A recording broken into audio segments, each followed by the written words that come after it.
Wayanad DCC ട്രഷററുടെ ആത്മഹത്യയിൽ പ്രതികളെ ചോദ്യം ചെയ്യാൻ ഒരുങ്ങി പോലീസ്. ND അപ്പച്ചനും ഗോപിനാഥനും ഇന്ന് ഹാജരാകും. നിയമസഭ ചേരുന്നതിനാൽ IC ബാലകൃഷ്ണൻ ഹാജരാവില്ല.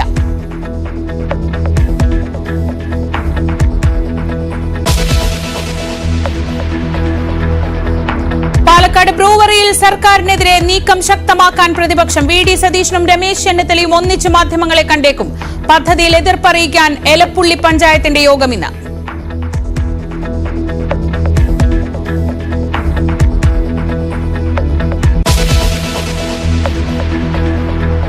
ഡൽഹി നിയമസഭാ തെരഞ്ഞെടുപ്പിൽ മത്സര ചിത്രം ഇന്ന് തെളിയും. നാമനിർദ്ദേശ പത്രിക പിൻവലിക്കാനുള്ള സമയം ഇന്ന് അവസാനിക്കും. പത്രിക സമർപ്പിച്ചത് 719 പേർ.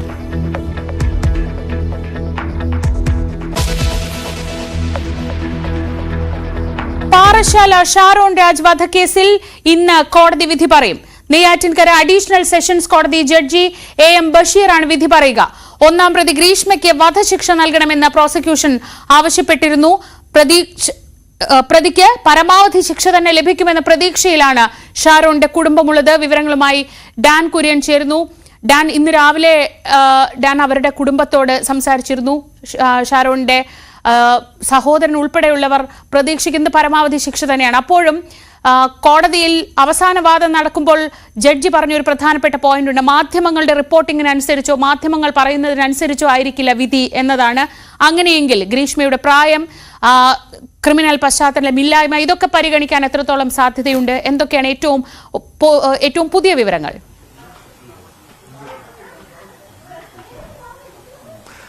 ഈ പറഞ്ഞ സാഹചര്യങ്ങളെല്ലാം പരിഗണിച്ചുകൊണ്ട് തന്നെയായിരിക്കാം ഈ കേസിൽ വിധി പറയുക എന്നാണ് നമുക്ക് മനസ്സിലാക്കാൻ കഴിയുന്നത്. കാരണം ഈ കൊലപാതകത്തിലേക്ക് ഇങ്ങനെയൊരു കുറ്റകൃത്യം ആസൂത്രണം ചെയ്യാനിടയായ സാഹചര്യത്തിലേക്കൊക്കെ കൃത്യമായ വാദങ്ങൾ നടന്നിട്ടുണ്ട്. അത് മുഴുവൻ ജഡ്ജി AM ബഷീർ പരിഗണിച്ചേക്കും എന്ന് തന്നെയാണ് ലഭിക്കുന്ന വിവരങ്ങൾ. അതായത് ഈ ഒരു ബന്ധത്തിൽ നിന്ന് പിന്മാറണമെന്ന ആവശ്യം ഗ്രീഷ്മ പലതവണ മുമ്പോട്ട് വെച്ചിട്ടും അതിന് വഴങ്ങാൻ ഷാരോൺ തയ്യാറായില്ല എന്നായിരുന്നു പ്രതിഭാഗം അഭിഭാഷകൻ കഴിഞ്ഞ ദിവസം അന്തിമവാദവേളയിൽ കോടതിയിൽ ബോധിപ്പിച്ചത്. പക്ഷേ പ്രണയത്തെ കൊലപാതകത്തിലുള്ള ഒരു ടൂളായി മാറ്റുകയായിരുന്നു ഗ്രീഷ്മ എന്നായിരുന്നു പ്രോസിക്യൂഷൻ അതിനെ പ്രതിരോധിച്ചുകൊണ്ട് നടത്തിയ പരാമർശങ്ങൾ. എന്തായാലും വലിയ തരത്തിലുള്ള വാദപ്രതിവാദങ്ങളാണ് അന്തിമവാദ ദിവസം കോടതി മുറിക്കുള്ളിൽ ഉണ്ടായത്. അതുകൊണ്ട് തന്നെ വധശിക്ഷ തന്നെ നൽകണം എന്ന പ്രോസിക്യൂഷന്റെ ആവശ്യം എത്ര കണ്ട് പരിഗണനയിൽ വരും എന്നത് കാത്തിരുന്ന് തന്നെ കാണേണ്ടതുണ്ട്. പക്ഷേ അതിനുള്ള സാധ്യത ഒരുപക്ഷെ അത്രയും ഒരു തീവ്രമായ ഒരു വിധി കോടതിയുടെ ഭാഗത്തു നിന്ന് ഉണ്ടാകാനുള്ള സാധ്യത കുറവാണെന്നാണ് നിയമവൃത്തങ്ങളുമായി ബന്ധമുള്ളവർ പറയുന്നത്. അവിടെ പ്രധാനപ്പെട്ട ഒരു കാരണമായി ചൂണ്ടിക്കാണിക്കപ്പെടുന്നത് ഗ്രീഷ്മയുടെ പ്രായവും അതോടൊപ്പം മുൻപ് മറ്റ് കുറ്റകൃത്യങ്ങളിൽ ഒന്നും ഏർപ്പെട്ടതുമായി ബന്ധപ്പെട്ടുള്ള വിവരങ്ങളോ അല്ലെങ്കിൽ ഗ്രീഷ്മയുടെ പേരിൽ മറ്റ് കേസുകളോ ഒന്നും നിലവിലില്ല. പഠിക്കാൻ സമർത്ഥയായ ഒരു കുട്ടിയായിരുന്നു അവർ. ബിരുദത്തിന് 8ാം റാങ്ക് ഉണ്ടായിരുന്നു. പിന്നീടാണ് ബിരുദാനന്തര ബിരുദ പഠനത്തിന് ഈ കോളേജിലെത്തുന്നതും ആ യാത്രക്കിടയിലാണ് ഷാരൂണിനെ പരിചയപ്പെടുന്നതും. ഇതടക്കമുള്ള കാര്യങ്ങൾ വ്യക്തമാക്കുന്ന വിദ്യാഭ്യാസ യോഗ്യതകളുമായി ബന്ധപ്പെട്ട സർട്ടിഫിക്കറ്റുകൾ അടക്കം ഗ്രീഷ്മ കഴിഞ്ഞ ദിവസം ജഡ്ജിക്ക് മുമ്പാകെ ചേംബറിൽ ഹാജരാക്കിയിരുന്നു. തന്റെ പ്രായം പരിഗണിക്കണം, തന്റെ ഭാവി പരിഗണിക്കണം, തുടർന്ന് പഠിക്കണമെന്നുള്ള ആഗ്രഹം പരിഗണിക്കണമെന്ന ആവശ്യമൊക്കെയാണ് അവർ ജഡ്ജിയോട് ആവശ്യപ്പെട്ടത്. അവിടെ ജഡ്ജിയുടെ ഭാഗത്ത് നിന്ന് ഈ വിഷയത്തിൽ ഏത് തരത്തിലായിരിക്കും വിധി പ്രസ്താവത്തിൽ ഈ ശിക്ഷാവിധിയിൽ തീരുമാനമെടുക്കുക എന്നതറിയാൻ അല്പ മണിക്കൂറുകൾ കൂടി മാത്രം കാത്തിരുന്നാൽ മതി. രാവിലെ 10 മണിയോടെ കുടുംബാംഗങ്ങൾ, ഞങ്ങളിപ്പോൾ ഉള്ളത് ഷാരോൺ രാജിന്റെ വീട്ടിലാണ്, പാറശാലയ്ക്കടുത്തുള്ള വീട്ടിലാണ്. അപ്പോൾ ഇവിടെ നിന്ന് കുടുംബാംഗങ്ങൾ 10 മണിയോടെ കോടതിയിലേക്ക് പുറപ്പെടും. ഞാൻ ഓഫ് റെക്കോർഡിൽ ഷാരോണിന്റെ പിതാവുമായി രാവിലെ സംസാരിച്ചിരുന്നു. അദ്ദേഹം പറഞ്ഞത് എനിക്കൊന്നും സംസാരിക്കാൻ കഴിയാത്ത അവസ്ഥയാണ്, വാക്കുകൾ കിട്ടുന്നില്ല. ഇന്നലെ എനിക്ക് ഉറങ്ങാൻ കഴിഞ്ഞില്ല. രാത്രി 2 മണിക്കാണ് ഞാൻ ഉറങ്ങാൻ കിടന്നത്. പുലർച്ചെ 5:30 വീണ്ടും എഴുന്നേൽക്കുകയായിരുന്നു. മനസ്സിൽ വല്ലാത്തൊരു ഭാരം. അതുകൊണ്ട് തന്നെ നിങ്ങളോട് ആരോടും സംസാരിക്കാൻ കഴിയുന്ന ഒരു മാനസിക അവസ്ഥയിലല്ല, മനസ്സ് തളരുകയാണ് എന്ന തരത്തിലുള്ള വൈകാരികമായ പ്രതികരണമാണ് അദ്ദേഹത്തിന്റെ ഭാഗത്തു നിന്നുണ്ടായത്. അതുകൊണ്ട് നമ്മൾ കൂടുതൽ അദ്ദേഹത്തിന്റെ മറ്റ് ഒരു പ്രതികരണത്തിലേക്ക് പോകുന്നത് ഈ ഒരു ഘട്ടത്തിൽ ഉചിതമാണെന്ന് തോന്നുന്നില്ല. അവർ കോടതിയിൽ ഈ വിധി വന്നതിന് ശേഷം പ്രതികരിക്കാമെന്നാണ് മാധ്യമങ്ങളെല്ലാം അറിയിക്കുകയും ചെയ്തിരിക്കുന്നത്. പക്ഷേ ഷാരോൺ രാജിന്റെ സഹോദരൻ ജ്യേഷ്ഠൻ ഷിമോൻ നമ്മളോട് പ്രതികരിച്ചിരുന്നു. അദ്ദേഹം വളരെ ബോൾഡായിട്ട് അതായത് ഈ കേസുമായി ബന്ധപ്പെട്ടുണ്ടായ എല്ലാ കാര്യങ്ങളും 2022 ഒക്ടോബർ 14 ഈ 2022 ഒക്ടോബർ 25 ഇടയിൽ സംഭവിച്ച കാര്യങ്ങളൊക്കെ നമ്മുടെ അടുത്ത് ഓർത്തെടുത്ത് വളരെ ബോൾഡായിട്ട് ഗ്രീഷ്മയ്ക്ക് പരമാവധി ശിക്ഷ ലഭിക്കുമെന്ന പ്രതീക്ഷ തന്നെയാണ് അല്പസമയം മുമ്പ് നമ്മളോട് പങ്കുവച്ചത്. ഡാൻ കുര്യനാണ് വിവരങ്ങൾ നൽകിയത്. എല്ലാവരും കാത്തിരിക്കുന്നത് നെയ്യാറ്റിൻകര അഡീഷണൽ സെഷൻസ് കോടതി ഈ കേസിൽ എന്ത് വിധി പറയും എന്നതാണ്. ഗ്രീഷ്മയുടെ പ്രായം, ക്രിമിനൽ പശ്ചാത്തലം ഇവ പരിഗണിച്ചുകൊണ്ടുള്ള ഒരു തീരുമാനമുണ്ടാവുമോ, അതോ ഷാരോൺ അവസാന ദിവസങ്ങളിലടക്കം അനുഭവിച്ച തീരാവേദനയ്ക്ക് കോടതി കൂടുതൽ പരിഗണന കൊടുക്കുമോ, ഇതെല്ലാം കാത്തിരുന്ന് കാണേണ്ടതാണ്. അല്പസമയത്തിനകം തന്നെ അവിടെ നിന്നുള്ള ഏറ്റവും പുതിയ വിവരങ്ങളിലേക്ക് നമുക്ക് വീണ്ടും എത്താം. ഗ്രീഷ്മയ്ക്കും കുടുംബാംഗങ്ങൾക്കും ചെയ്ത തെറ്റിൽ ഒരിക്കൽ പോലും കുറ്റബോധം ഉണ്ടായിട്ടില്ലെന്ന് ഷാരോണിന്റെ സഹോദരൻ ഷിമോൺ രാജ് നേരത്തെ ഡാനോട് സംസാരിക്കുമ്പോൾ പറഞ്ഞു. കൊടും കുറ്റവാളികൾ പെരുമാറുന്നത് പോലെയാണ് വിചാരണ വേളയിൽ ഉൾപ്പെടെ ഗ്രീഷ്മ പെരുമാറിയത്. മരിക്കുമെന്ന് ഉറപ്പായപ്പോൾ മാത്രമാണ് ഷാരോൺ പിതാവിനോട് സംഭവിച്ചതെല്ലാം തുറന്നു പറഞ്ഞതെന്നും ഷിമോൺ പറഞ്ഞു. കേരളത്തെ നടുക്കിയ ഷാരോൺ രാജ് കൊലപാതക കേസിൽ ശിക്ഷ വിധിക്കാനിരിക്കെ ഷാരോണിന്റെ മൂത്ത ജ്യേഷ്ഠൻ ഷിമോൺ എന്നോടൊപ്പം ചേരുന്നു. അദ്ദേഹം ഒരു ആയുർവേദ ഡോക്ടർ കൂടിയാണ്. ഷിമോൺ, ഒരുപക്ഷെ ഈ ഒരു സംഭവം അത് പുറം ലോകത്ത് ഇങ്ങനെ വലിയൊരു ചർച്ചകളിലേക്കൊക്കെ വഴിവെച്ചത്, അല്ലെങ്കിൽ ഈ വിവാദങ്ങളൊക്കെ പുറത്തായത് താങ്കളുടെ ഭാഗത്തുനിന്ന് ഉണ്ടായ ചില ഇടപെടലുകളാണ്. 2022 ഒക്ടോബർ 14 എപ്പോഴായിരുന്നു നിങ്ങളിങ്ങനെ ഈ ഷാരോണിന് ഇങ്ങനെ ഒരു ബുദ്ധിമുട്ടുണ്ടായ കാര്യം അറിഞ്ഞത്? അത് ശരിക്കും ഞാനന്ന് അമ്മശ്ശേരി വീട്ടിൽ ആയിരുന്നു, അമ്മയുടെ വീട്ടിൽ. അപ്പോൾ പപ്പ എന്നെ വിളിക്കാൻ വന്ന ടൈമിൽ ഷാരോൺ എന്നെ ഫോൺ ചെയ്തിട്ടുണ്ടായിരുന്നു. ഫോൺ ചെയ്തിട്ട് ഗ്രീഷ്മയുടെ വീട്ടിൽ പോവുകയാണ് എന്ന് എൻ്റെ അടുത്ത് പറഞ്ഞിട്ടുണ്ടായിരുന്നു. അപ്പോൾ ഞങ്ങൾക്ക് അറിയായിരുന്നു അങ്ങോട്ടാണ് പോകണമെന്ന്. അതിനുശേഷം ഒരു 12 മണിയോട് കൂടി 10 മണിക്ക് ശേഷം, കൃത്യമായിട്ടുള്ള ടൈം ഓർമ്മയില്ല, എന്നാലും ഒരു 10 മണിക്ക് ശേഷം എന്നെ വിളിച്ച് ഗ്രീഷ്മയുടെ വീട്ടിൽ പോവുകയാണെന്ന് പറഞ്ഞു. അത് കഴിഞ്ഞ് ഞങ്ങളിവിടെ എത്തി. അതൊക്കെ കഴിഞ്ഞ് ഒരു 12 മണിയോട് കൂടിയാണ് ഷാരോൺ വീട്ടിലോട്ട് വരുന്നത്. അപ്പോൾ അവൻ ഭയങ്കര വയ്യാത്തൊരു നിലയിലാണ് വീട്ടിൽ വന്നത്. വീട്ടിൽ വന്നിട്ട് നേരെ എന്നെ പുറത്ത് ഛർദ്ദിച്ചു. ഉള്ളിൽ പോയി ബാത്റൂമിൽ ഉള്ളിൽ നിന്ന് ഛർദ്ദിച്ചു. പിന്നെ റൂമിൽ പോയി കിടന്നു, താഴെ വന്ന് കിടന്നു. അവന് കിടക്കാനും പറ്റാത്തൊരു സാഹചര്യം. ഇങ്ങനെ അങ്ങോട്ടും ഇങ്ങോട്ടും മാറി മാറി കിടക്കുക അങ്ങനെ ആ ഒരു രീതിയിലായിരുന്നു. പിന്നെ ഭയങ്കര ഛർദ്ദിലും വയറിളക്കവും അങ്ങനെ ഭയങ്കര ബുദ്ധിമുട്ടായി. അതിനുശേഷം ആദ്യം ഈ ബുദ്ധിമുട്ടുണ്ടായപ്പോഴേ നിങ്ങളെ ഫോൺ വിളിച്ചു? ബുദ്ധിമുട്ടുണ്ടായപ്പോഴല്ല ഫോൺ വിളിച്ചത്, അവിടെ പോകുന്നതിന് മുമ്പാണ് വിളിച്ചത്. അതെ, പോകുന്നതിന് മുമ്പ് ഫോൺ വിളിച്ച് ഒരു 12 മണിയോട് കൂടിയാണ് അവൻ വീട്ടിലോട്ട് വരുന്നത്. അപ്പോൾ വീട്ടിൽ ഞാൻ ഇവിടെ ഉണ്ടായിരുന്നു, ഞാൻ ഇവിടെ നിൽക്കുകയായിരുന്നു, പപ്പ ഇവിടെ ഉണ്ടായിരുന്നു. അപ്പോൾ കയറി വന്നപ്പോൾ അവന് സുഖമില്ല. അപ്പോൾ നേരെ ചെന്നിട്ട് അവൻ ഛർദ്ദിച്ചു. നേരെ ചെന്ന് വീട്ടിൻ്റെ അകത്ത് ഛർദ്ദിച്ചു. പിന്നെ കുറേ നേരം ബാത്റൂമിൽ തന്നെയായിരുന്നു. അപ്പം വയറിളക്കം ഉണ്ടെന്ന് അവൻ പറഞ്ഞു. അപ്പോൾ അവിടെ നിന്ന് ഫ്രൂട്ടി കൊടുത്തു, അത് കുടിച്ചു വന്നതെന്നാണ് അപ്പോൾ ഞങ്ങളുടെ അടുത്ത് ഷാരോൺ പറഞ്ഞത്. അതിനുശേഷമാണ് ഞങ്ങളൊരു 4 മണിയോട് കൂടി ആയപ്പോഴത്തേക്കും അവന് ഒട്ടും കുറവില്ല. ഇപ്പോൾ ഛർദ്ദിലും വയറിളക്കവും നിൽക്കാതെ അപ്പോഴത്തേക്കുമാണ് ഞങ്ങൾ ഇവിടെ പാറശാല ഹോസ്പിറ്റലിൽ പോയത്. അപ്പോൾ അവിടെ നിന്ന് വച്ചിട്ട് അവന് ടോയ്ലറ്റിൽ പോയപ്പോഴത്തേക്കും ബ്ലാക്ക് കളറിലാണ് മോശം പോയത്. അപ്പോൾ അത് കണ്ടിട്ട് നമ്മൾ അവിടെ ഉള്ള ഡോക്ടറാണ് അഡ്വൈസ് ചെയ്തത്. ഇൻറ്റേർണൽ ബ്ലീഡിംഗ് ഉണ്ട്, അതുകൊണ്ട് എത്രയും പെട്ടെന്ന് മെഡിക്കൽ കോളേജിൽ കൊണ്ടുപോകാനായിട്ട്. അവിടെ കിടന്നിരുന്നില്ലല്ലേ? അവിടെ കിടന്നില്ല, അവിടെ നിന്ന് ട്രീറ്റ്മെൻറ്റ് എടുത്തായിരുന്നു. അവിടെ നിന്ന് IVസും കാര്യങ്ങളൊക്കെ പ്രാഥമിക ചികിത്സ എടുത്തു. അതായത് സിംറ്റമാറ്റിക് ട്രീറ്റ്മെൻറ്റ് എടുത്തായിരുന്നു. വയറിളക്കവും ഛർദ്ദിലും ഒക്കെ ഉള്ളതുകൊണ്ട് അതിൻ്റെ സിംറ്റമാറ്റിക് ആയിട്ടുള്ള ട്രീറ്റ്മെൻറ്റ്സ് എടുത്തിട്ട് ഇൻറ്റേർണൽ ബ്ലീഡിംഗ് ഉണ്ട് എന്ന് ഡോക്ടർ മനസ്സിലാക്കിയപ്പോൾ ഉടനെ തന്നെ മെഡിക്കൽ കോളേജിൽ കൊണ്ടെത്തിക്കാൻ പറഞ്ഞിട്ട് പുള്ളിക്കാരൻ തന്നെയായിരുന്നു ഞങ്ങൾക്ക് ആംബുലൻസും അറേഞ്ച് ചെയ്ത് തന്നു. ആംബുലൻസിൽ തന്നെയാണ് അപ്പോൾ മെഡിക്കൽ കോളേജിലോട്ട് കൊണ്ടുപോയത്. അപ്പോൾ ഈ പോകുന്ന വഴിയിൽ എന്തെങ്കിലും സൂചന തന്നിട്ടുണ്ടായിരുന്നു? ഇല്ല, ശരിക്കും ആംബുലൻസിൽ പപ്പയും അമ്മയും ആയിരുന്നു കൂടെ ഉണ്ടായിരുന്നത്. ഞാനും എൻ്റെ ഒരു കസിനുമായിട്ട് ബൈക്കിലാണ് പുറകെ പോയിട്ടുണ്ടായിരുന്നു. അപ്പോൾ അപ്പോഴൊന്നും അവൻ പറഞ്ഞില്ല. ഈ ഫ്രൂട്ടി അവൾ കൊടുത്തു, അത് കുടിച്ച് വന്നതാണ് എന്ന് തന്നെയാണ് അവൻ പറഞ്ഞുകൊണ്ടിരുന്നത് അപ്പോഴും. പിന്നെ അതിനെ തുടർന്ന് ഷിമോണിൻ്റെ ഒരു സംശയം തോന്നിയത് എപ്പോൾ തൊട്ടാണ്? ശരിക്കും സംശയം തോന്നിയത് 17-ാം തീയതി അവന് ഒട്ടും സുഖമില്ലാണ്ട് 17-ാം തീയതി പിന്നെ ഞങ്ങൾ മെഡിക്കൽ കോളേജിൽ കൊണ്ടുപോയി. അപ്പോഴത്തേക്കാണ് പിന്നെ അഡ്മിറ്റും കാര്യങ്ങളൊക്കെ ചെയ്ത് തുടങ്ങി. അതിനുശേഷം അന്ന് തന്നെ ഡയാലിസിസ് വേണമെന്ന് പറഞ്ഞിരുന്നു. അപ്പോഴുള്ള വാല്യൂസ് എല്ലാം ഭയങ്കര ഹൈ ആയിരുന്നു. എല്ലാ വാല്യൂസും, ഇപ്പം ലിവറും കിഡ്നി റിലേറ്റഡ് ആയിട്ടുള്ളതും ലിവർ ആയിട്ടുള്ളതും എല്ലാ വാല്യൂസും ഭയങ്കര ഹൈ ആയിരുന്നു. അപ്പോൾ തൊട്ട് ഒരു ഡൗട്ട് തോന്നി തുടങ്ങി, എന്തുകൊണ്ടാണ് ഇങ്ങനെ ഒരു ഇത് സിംറ്റംസ് ഈ ഒരു രീതിയിൽ അബ്നോർമാലിറ്റീസ് വന്നതെന്ന് ഡൗട്ട് തോന്നി. അതിനുശേഷം അന്ന് ഡയാലിസിസ് ഡോക്ടർ നിർദ്ദേശിച്ചു. അപ്പോൾ അന്ന് ഡയാലിസിസ് ചെയ്തു. അന്ന് തൊട്ട് ഞങ്ങൾ അന്വേഷിക്കാൻ തുടങ്ങി. എന്തായാലും ഈ ഒരു വൈകാരികമായ പ്രയാസത്തിനിടയിലും ഞങ്ങളോട് ഇത്രയധികം കാര്യങ്ങൾ മനസ്സൊന്ന് സംസാരിച്ചതിന് ഒരുപാട് നന്ദി. ക്യാമറമാൻ വിനോദ് കുമാറിനൊപ്പം ഡാൻ കുര്യൻ, ന്യൂസ് 18. ഇനി ഈ കേസിന്റെ നാൾ വഴികൾ ഇന്ന് വിധി വരാനിരിക്കെ ഈ കേസിന്റെ നാൾ വഴികൾ നമുക്കൊന്ന് കാണാം.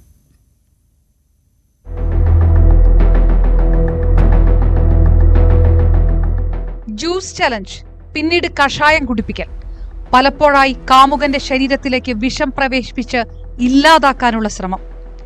മറ്റൊരു വിവാഹത്തിനായി കാമുകനെ ഒഴിവാക്കാൻ ആസൂത്രണം ചെയ്ത ഗൂഢാലോചനയായിരുന്നു കൊലപാതകം. ഇങ്ങനെ ശക്തമായ വാദമാണ് പ്രോസിക്യൂഷൻ വിചാരണാഘട്ടത്തിൽ ഉന്നയിച്ചത്. കേസിന്റെ നാൾ വഴികൾ ഇങ്ങനെ: 2022 ഒക്ടോബർ 25 മുരിയങ്കര JP ഹൌസിൽ ജയരാജിന്റെ മകൻ, നെയ്യൂർ ക്രിസ്ത്യൻ കോളേജിലെ അവസാന വർഷ BSc റേഡിയോളജി വിദ്യാർത്ഥി 23-കാരനായ JP ഷാരോൺ രാജ് ദുരൂഹ സാഹചര്യത്തിൽ മരിക്കുന്നു. സുഹൃത്തായ ഗ്രീഷ്മ എന്ന പെൺകുട്ടിയുടെ വീട്ടിൽ നിന്ന് നൽകിയ കഷായം, ജ്യൂസ് എന്നിവയാണ് മരണകാരണമെന്ന് ആരോപണം. 14-ാം തീയതി പെൺകുട്ടിയുടെ വീട്ടിൽ വെച്ച് നൽകിയ പാനീയം കഴിച്ചയുടൻ ഛർദിൽ അനുഭവപ്പെട്ടതായും തുടർന്ന് വൃക്കകളുടെയും മറ്റ് ആന്തരിക അവയവങ്ങളുടെയും പ്രവർത്തനം മോശമാകുകയും ചെയ്തു. പല ആശുപത്രികളിലും ചികിത്സ തേടിയ ശേഷം 19-ാം തീയതി മെഡിക്കൽ കോളേജ് ആശുപത്രിയിലെത്തിയെങ്കിലും ഷാരോൺ മരിച്ചു. അസ്വാഭാവിക മരണത്തിന് പാറശാല പോലീസ് കേസെടുത്തു. 2022 ഒക്ടോബർ 29 ഷാരോൺ ദുരൂഹ സാഹചര്യത്തിൽ മരിച്ച സംഭവത്തിൽ അന്വേഷണം ജില്ലാ ക്രൈംബ്രാഞ്ചിന് കൈമാറി. 2022 ഒക്ടോബർ 30 സംഭവം കൊലപാതകമാണെന്ന് പോലീസ്. കഷായത്തിൽ കീടനാശിനി ചേർത്ത് നൽകിയെന്ന് യുവതി കുറ്റസമ്മതം നടത്തി. 2022 ഒക്ടോബർ 31 ഷാരോണിനെ കളനാശിനി കലർത്തി നൽകി കൊലപ്പെടുത്തിയ കേസിൽ കേരള അതിർത്തിയിൽ കാരക്കോണത്തിന് സമീപം രാമവർമ്മൻചിറ സ്വദേശിനി ഗ്രീഷ്മയുടെ അറസ്റ്റ് രേഖപ്പെടുത്തി. കസ്റ്റഡിയിലിരിക്കെ പോലീസ് സ്റ്റേഷൻ ശുചിമുറിയിൽ നിന്ന് അണുനാശിനി കുടിച്ച് ആത്മഹത്യയ്ക്ക് ശ്രമിച്ച ഗ്രീഷ്മ തിരുവനന്തപുരം മെഡിക്കൽ കോളേജ് ആശുപത്രിയിൽ ചികിത്സയിലിരിക്കെയാണ് അറസ്റ്റ് രേഖപ്പെടുത്തിയത്. പലതവണ അഭ്യർത്ഥിച്ചിട്ടും തന്റെ സ്വകാര്യ ദൃശ്യങ്ങൾ തിരികെ നൽകാത്തതിന്റെ വൈരാഗ്യമാണ് കൊലപാതകത്തിലേക്ക് നയിച്ചതെന്ന് പ്രതി ഗ്രീഷ്മയുടെ മൊഴി. ഗ്രീഷ്മ 1-ാം പ്രതിയും അമ്മ സിന്ധു 2-ാം പ്രതിയും ഗ്രീഷ്മയുടെ അമ്മാവൻ നിർമ്മലകുമാരൻ നായർ 3-ാം പ്രതിയും. 2023 മാർച്ച് 6 കേസിൽ ജില്ലാ ക്രൈംബ്രാഞ്ച് ജനുവരി അവസാന വാരം സമർപ്പിച്ച കുറ്റപത്രത്തിന്റെ പകർപ്പ് പുറത്ത്. കഷായത്തിൽ കളനാശിനി കലർത്തി നൽകി ഗ്രീഷ്മ തന്നെ ചതിച്ചെന്നും താൻ മരിച്ചുപോകുമെന്നും ഷാരോൺ ആശുപത്രിയിൽ തീവ്ര പരിചരണത്തിലായിരുന്നപ്പോൾ കരഞ്ഞു പറഞ്ഞുവെന്ന് ജില്ലാ ക്രൈംബ്രാഞ്ചിന്റെ കുറ്റപത്രം. ശാരീരിക ബന്ധത്തിന് നിർബന്ധിച്ചാണ് ഷാരോണിനെ ഗ്രീഷ്മ വീട്ടിലേക്ക് വിളിച്ചുവരുത്തി വിഷം നൽകിയതെന്നും കുറ്റപത്രത്തിൽ പറയുന്നു. സൈന്യത്തിൽ ജോലിയുള്ള വ്യക്തിയുമായുള്ള വിവാഹം അടുത്തുവരുന്നതിനിടെയാണ് ഷാരോണിനെ ഒഴിവാക്കാൻ ഗ്രീഷ്മ തീരുമാനിച്ചത്.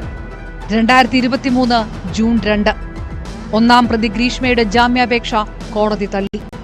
2024 ഫെബ്രുവരി 22 കേസിൽ ക്രൈംബ്രാഞ്ച് ഡിവൈഎസ്പിക്ക് അന്തിമ റിപ്പോർട്ട് ഫയൽ ചെയ്യാൻ നിയമപരമായ അധികാരമില്ലെന്ന് ചൂണ്ടിക്കാട്ടി ഗ്രീഷ്മ ഉൾപ്പെടെയുള്ള പ്രതികൾ നൽകിയ ഹർജി ഹൈക്കോടതി തള്ളി. അഡീഷണൽ ജില്ലാ സെഷൻസ് കോടതി ജഡ്ജി AM ബഷീറിന് മുന്നിലാണ് തെളിവ് വിചാരണ നടന്നത്. 131 സാക്ഷികൾ വിചാരണാഘട്ടത്തിൽ കോടതി മുൻപാകെ എത്തി. 2025 ജനുവരി 17 6 മാസത്തെ വാദപ്രതിവാദങ്ങൾക്ക് ശേഷം ഗ്രീഷ്മ കുറ്റക്കാരിയെന്ന് കോടതി കണ്ടെത്തി. ഗ്രീഷ്മയ്ക്കെതിരായ എല്ലാ കുറ്റങ്ങളും പ്രോസിക്യൂഷന് തെളിയിക്കാൻ കഴിഞ്ഞു. 2-ാം പ്രതിയായ ഗ്രീഷ്മയുടെ അമ്മ സിന്ധുവിനെ കോടതി വെറുതെ വിട്ടു. 3-ാം പ്രതി ഗ്രീഷ്മയുടെ അമ്മാവൻ നിർമ്മലകുമാരൻ നായരും കുറ്റക്കാരനാണെന്ന് കോടതി കണ്ടെത്തി. 2025 ജനുവരി 18 ശിക്ഷാവിധിക്ക് പകരം കോടതി അന്തിമവാദം കേട്ടു. ഷാരോൺ രാജ് വധക്കേസിൽ കൊല ചെയ്യപ്പെട്ടത് സ്നേഹമാണെന്നും നിഷ്കളങ്കനായ യുവാവിനെ സ്നേഹം നടിച്ച് പ്രലോഭിപ്പിച്ച് വീട്ടിൽ വിളിച്ചുവരുത്തി കാപ്പിക്ക് എന്ന കള്ളനാശിനി കലർന്ന കഷായം അമിത അളവിൽ നൽകി. മരണം ഉറപ്പുവരുത്താനുള്ള ആസൂത്രിതമായ നീക്കമാണ് നടന്നതെന്നുമായിരുന്നു പ്രോസിക്യൂഷന്റെ പ്രധാന വാദം. ചെകുത്താന്റെ മനസ്സുള്ള ഒരാൾക്ക് ഇങ്ങനെയൊരു കൊലപാതകം ആസൂത്രണം ചെയ്യാനാകൂ. 2022 ഒക്ടോബർ 14 വിഷം കലർത്തിയ കഷായം കുടിച്ചതിന് പിന്നാലെ 11 ദിവസം ഷാരോൺ അനുഭവിച്ച മരണവേദന സമാനതകളില്ലാത്തതാണ്. ചുണ്ടുമുതൽ അടിവയർ വരെ ആന്തരികാവയവങ്ങൾക്ക് പൊള്ളലേറ്റ് രക്തസ്രാവത്തെ തുടർന്നാണ് യുവാവിന് ജീവൻ നഷ്ടപ്പെട്ടത്. ഈ കൊടും ക്രൂരകൃത്യത്തിന് വധശിക്ഷ നൽകാൻ കോടതി തയ്യാറാകണമെന്നും പ്രോസിക്യൂഷൻ പറഞ്ഞു. അതേസമയം പെൺകുട്ടിയുടെ ജീവിതത്തിൽ നിന്ന് ഷാരോൺ രാജു ഒരിക്കലും ഒഴിഞ്ഞു പോകില്ലെന്ന സ്ഥിതി വന്നതോടെയാണ് മറ്റ് ക്രിമിനൽ പശ്ചാത്തലങ്ങൾ ഒന്നുമില്ലാത്ത ഗ്രീഷ്മ ഇത്തരമൊരു കുറ്റകൃത്യത്തിന് മുതിർന്നതെന്നായിരുന്നു പ്രതിഭാഗത്തിന്റെ വാദം.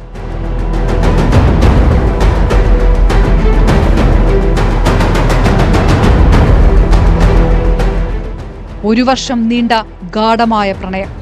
ഗ്രീഷ്മയ്ക്ക് മറ്റൊരു വിവാഹാലോചന വന്നതോടെ ഷാരോൺ ഒഴിഞ്ഞുപോകില്ലെന്ന് കണ്ടതോടെ എന്നേക്കുമായി അവസാനിപ്പിക്കുവാൻ തീരുമാനിക്കുകയായിരുന്നു. മലയാളികൾ ഏറെ ചർച്ച ചെയ്ത അരും കൊലയിൽ എന്ത് ശിക്ഷയാകും പ്രതി ഗ്രീഷ്മയ്ക്ക് ലഭിക്കുക? കാത്തിരിക്കാം. News desk, news 18. Ernakulam Chennamangalam കൂട്ടക്കൊലപാതക കേസിലെ പ്രതി ഋതു ജയന്റെ വീട് തല്ലി തകർത്ത കേസിൽ 2 പേർ കസ്റ്റഡിയിലായി. ഭരണിമുക്ക് സ്വദേശികളായ ഗോവിന്ദ്, ജിബിൻ എന്നിവരാണ് പിടിയിലായത്. ഋതുവിനെ കസ്റ്റഡിയിൽ ആവശ്യപ്പെട്ട് പോലീസ് ഇന്ന് പറവൂർ കോടതിയിൽ അപേക്ഷ നൽകും. നവമി ദിനേശ് വിവരങ്ങളുമായി കൊച്ചിയിൽ നിന്ന്.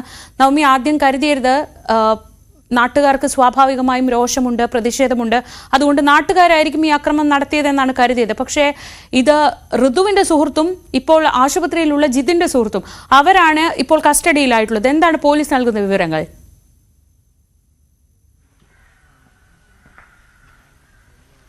ശ്രീജ, ഇന്നലെ വൈകുന്നേരം 6 മണിയോടുകൂടിയായിരുന്നു സംഭവം. ഇരുവരും, ഒന്ന് ഋതുവിന്റെ സുഹൃത്ത്, മറ്റൊന്ന് ആശുപത്രിയിൽ കഴിയുന്ന ജിതിന്റെ സുഹൃത്ത്, ഇരുവരും കയ്യിൽ ഇരുമ്പ് കമ്പിയുമായി എത്തിയാണ് ഈ വീട്ടിന്റെ ജനൽ ചില്ലകളടക്കം അടിച്ചു തകർത്തത്. നമുക്ക് ദൃശ്യങ്ങൾ കാണാം. വീടിന്റെ മുൻവശത്ത് സ്ഥാപിച്ചിരുന്ന ഈ ടെയിലൊക്കെ അടിച്ചു പൊളിച്ച നിലയിലാണ്. ഒപ്പം വീടിന്റെ ജനൽ ചില്ലകളുമൊക്കെ തകർത്തിട്ടുണ്ട്. വീട്ടിൽ ആൾതാമസം ഇല്ലാത്തതിനാൽ മറ്റ് പരിക്കുകളൊന്നും തന്നെ ആർക്കും ഉണ്ടായിട്ടില്ല. അന്ന് സംഭവം നടന്നത്, അതായത് ഈ കൊലപാതകം നടന്ന ദിവസത്തെ രാത്രിയിൽ തന്നെ ഋതുവിന്റെ മാതാപിതാക്കളെ ഈ വീട്ടിൽ നിന്ന് മാറ്റിയിരുന്നു. പകരം ഒരു ബന്ധുവിന്റെ വീട്ടിലാണ്. കാരണം നമുക്കറിയാം, സ്വാഭാവികമായിട്ട് ഒരു ജനരോക്ഷം അവർക്ക് നേരെയും ഉണ്ടാകും.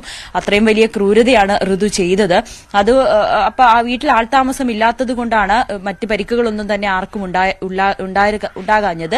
ഈ നാട്ടുകാരാണ് ഈ വിവരം പോലീസിനെ അറിയിക്കുകയും വടക്കേക്കര പോലീസ് എത്തി ഇവരെ 2 പേരെയും കസ്റ്റഡിയിൽ എടുത്തിട്ടുണ്ടെന്നാണ് നമുക്ക് അറിയാൻ കഴിയുന്നത്. സ്റ്റേഷൻ ജാമ്യത്തിൽ വിടുന്ന വകുപ്പുകൾ മാത്രമാണ് ഇപ്പോൾ ഇവർക്ക് നേരെ ചുമത്തിയിരിക്കുന്നത്. സ്വാഭാവികമായും ഇവരുടെ ഒരു വൈകാരികമായിട്ടുള്ള ഒരു പ്രതികരണമായി തന്നെ നമുക്കിതിനെ കണക്കാക്കാം. കാരണം അത്രയും വലിയൊരു ക്രൂരത തന്നെയാണ് ഋതു ചെയ്തത്. അതിലൊന്ന് ഋതുവിന്റെ സുഹൃത്ത് തന്നെയാണെന്നുള്ളതാണ് ഏറ്റവും പ്രധാനപ്പെട്ട കാര്യം. സുഹൃത്താണെങ്കിൽ കൂടിയും ചെയ്യുന്ന തെറ്റ് അതിനെ പോലും അംഗീകരിക്കാൻ ആർക്കും തന്നെ കഴിയില്ല. ഈ നാട്ടുകാർക്കൊക്കെ വലിയ ശല്യക്കാരനായിരുന്നു ഋതു. ഗുണ്ടാ ലിസ്റ്റിൽ വരെ ഉൾപ്പെട്ട ഒരു വ്യക്തി കൂടിയാണ് ഋതു. ഇന്നലെ രാത്രിയോടുകൂടി ഈ ശബ്ദം കേട്ടിട്ട് നാട്ടുകാർ ഇവിടെ എത്തുകയും പോലീസിനെ വിവരം അറിയിച്ച് പോലീസ് ഇരുവരെയും കസ്റ്റഡിയിലെടുത്ത് കൊണ്ടുപോവുകയും ചെയ്തത്. മറ്റൊന്ന്, ഋതുവിന്റെ കസ്റ്റഡിയിൽ ആവശ്യപ്പെട്ടുകൊണ്ട് ഇന്ന് അപേക്ഷ നൽകിയിരുന്നു. അതിലൊരു 11 മണിയോടുകൂടി പറവൂർ മജിസ്ട്രേറ്റ് കോടതിയിൽ നിന്നും വിധി അറിയാം. എന്തായാലും കസ്റ്റഡിയിൽ വിടാൻ തന്നെയാണ് സാഹചര്യം. കാരണം തെളിവെടുപ്പ് അടക്കമുള്ള കാര്യങ്ങൾ ഇനിയും നടക്കേണ്ടതുണ്ട്. വീടിപ്പോഴും പൂട്ടിയിട്ടിരിക്കുകയാണ്. ഋതുവിനെ പക്ഷേ ഇവിടെ തെളിവെടുപ്പിന് കൊണ്ടുവന്നാൽ ജനങ്ങളുടെ ഒരു പ്രതിഷേധം അല്ലെങ്കിൽ ഒരു രോക്ഷം സ്വാഭാവികമായും ഉണ്ടാകും. അതുകൊണ്ട് തന്നെ വളരെ രഹസ്യമായിട്ടായിരിക്കും പോലീസ് ഒരു തെളിവെടുപ്പ് നടത്തുക എന്നാണ് നമുക്ക് അറിയാൻ കഴിയുന്നത്. നാട്ടുകാർക്കൊക്കെ ഇപ്പോഴും വലിയ രീതിയിലുള്ള ഒരു പ്രതിഷേധവും അവരൊന്നും ആ ഒരു സംഭവത്തിന്റെ ആഘാതത്തിൽ നിന്നും മാറിയിട്ടില്ല. പലരും ഈ അടുത്തുള്ള വീടുകളിൽ നിന്നൊക്കെ ബന്ധുക്കളുടെ വീട്ടിലേക്ക് പോവുകയും ചെയ്തു. കാരണം അവരൊക്കെ ദൃക്സാക്ഷികളായ ഈ കൊടും ക്രൂരതയ്ക്ക് മുന്നിൽ. ഈ കാണുന്നതാണ് അന്ന് കൊല്ലപ്പെട്ട 3 പേരുടെ, വേണുവിന്റെ ഉഷയുടെയും വീട്. ആ വീട് ഇപ്പോഴും അടഞ്ഞു കിടക്കുകയാണ്. ഇനി തെളിവെടുപ്പ് അടക്കമുള്ള കാര്യങ്ങൾ നടക്കേണ്ടതുണ്ട്. 2 കുട്ടികൾ അവരൊരു ബന്ധുക്കളുടെ വീട്ടിലാണ്.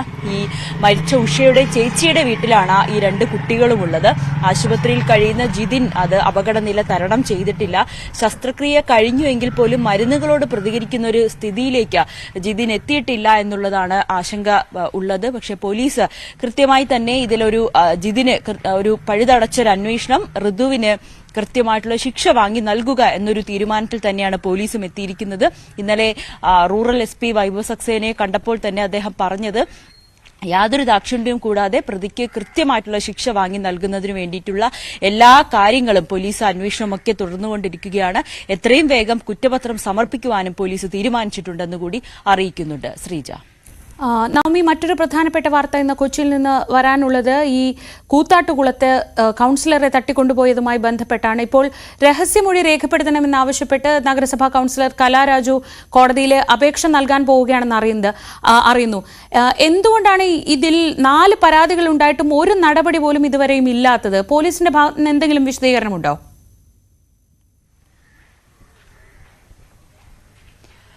ശ്രീജ, പോലീസ് പറയുന്നതനുസരിച്ച് അത് അന്വേഷണം നടക്കുകയാണ്. ഈ CPM തന്നെ ഇന്നലെ കലാരാജു ഉൾപ്പെടെ ഇന്നലെ ആരോപിച്ചിരുന്നു പോലീസിന്റെ ഭാഗത്തു നിന്നും വലിയൊരു വീഴ്ച സംഭവിച്ചു. ഈ പ്രതികളെ അറസ്റ്റ് ചെയ്യുന്നതിനോ അല്ലെങ്കിൽ ഈ ഒരു തട്ടിക്കൊണ്ടുപോകൽ തടയുന്നതിന് പോലും പോലീസ് ശ്രമിച്ചില്ല. കോടതി ഉത്തരവുണ്ടായിട്ട് പോലും പോലീസിന്റെ കൃത്യമായിട്ടുള്ള ഒരു സുരക്ഷ തങ്ങൾക്കോ അല്ലെങ്കിൽ അവിടെ ആ സംഭവം നടക്കുന്ന ഇടത്തോ ഉണ്ടായില്ല എന്ന് ഇന്നലെ തന്നെ കലാരാജുവും ഒപ്പം UDF-ഉം ആരോപിച്ചിരുന്നു. ഇതിന് പിന്നാലെയാണ് റൂറൽ SP അന്വേഷണത്തിന് ഉത്തരവിട്ടത്. അവിടെ പോലീസിന്റെ ഒരു വീഴ്ച സംഭവിച്ചിട്ടുണ്ടെങ്കിൽ കടുത്ത നടപടി തന്നെ സ്വീകരിക്കുമെന്ന് ഇന്നലെ റൂറൽ SP അറിയിക്കുകയും ചെയ്തു. 4 കേസുകളാണ് ഇതിൽ രജിസ്റ്റർ ചെയ്തിരിക്കുന്നത്. ഇതിൽ 150ഓളം പ്രതികളുണ്ട്. അതിൽ കലാരാജുവിന്റെ മകൾ നൽകിയ പരാതി, അമ്മയെ തട്ടിക്കൊണ്ടുപോയി എന്ന് പറയുന്ന പരാതി, ആ പരാതിയിലും ഉൾപ്പെടെയുള്ളവർ ഗുരുതരമായിട്ടുള്ള വകുപ്പുകൾ, അതായത് ജാമ്യമില്ലാ വകുപ്പ് പ്രകാരമാണ് കേസെടുത്തിരിക്കുന്നത്. പക്ഷെ അതിൽ പോലും ഒരു നടപടി ഉണ്ടായിട്ടില്ല എന്നുള്ളതാണ് ഏറ്റവും പ്രധാനപ്പെട്ട കാര്യം. എന്തുകൊണ്ടാണ് പോലീസ് ഇത് വൈകിക്കുന്നത് എന്നുള്ളൊരു സംശയമാണ് കുടുംബവും ആലോചിക്കുന്നത്. കലാരാജുവിന്റെ മകളുടെ പരാതിയിൽ 45 പേരെയാണ് പ്രതികളാക്കിയിരിക്കുന്നത്. ഒപ്പം പോലീസ് സ്റ്റേഷൻ ഉപരോധിച്ച അനൂപ് ജേക്കബ് MLA ഉൾപ്പെടെ ഉള്ള കേസിൽ 40 പ്രതികളുണ്ട്. UDF കൌൺസിലർമാരെ ആക്രമിച്ച കേസിൽ 25 പ്രതികൾ, കൂത്താട്ടുകുളം നഗരസഭാ അധ്യക്ഷ വിജയ ശിവന്റെ പരാതിയിൽ 40 പ്രതികൾ, അങ്ങനെ 150 പ്രതികളാണ് ഈ തട്ടിക്കൊണ്ടുപോകൽ കേസുമായി ബന്ധപ്പെട്ട് ഉള്ളത്.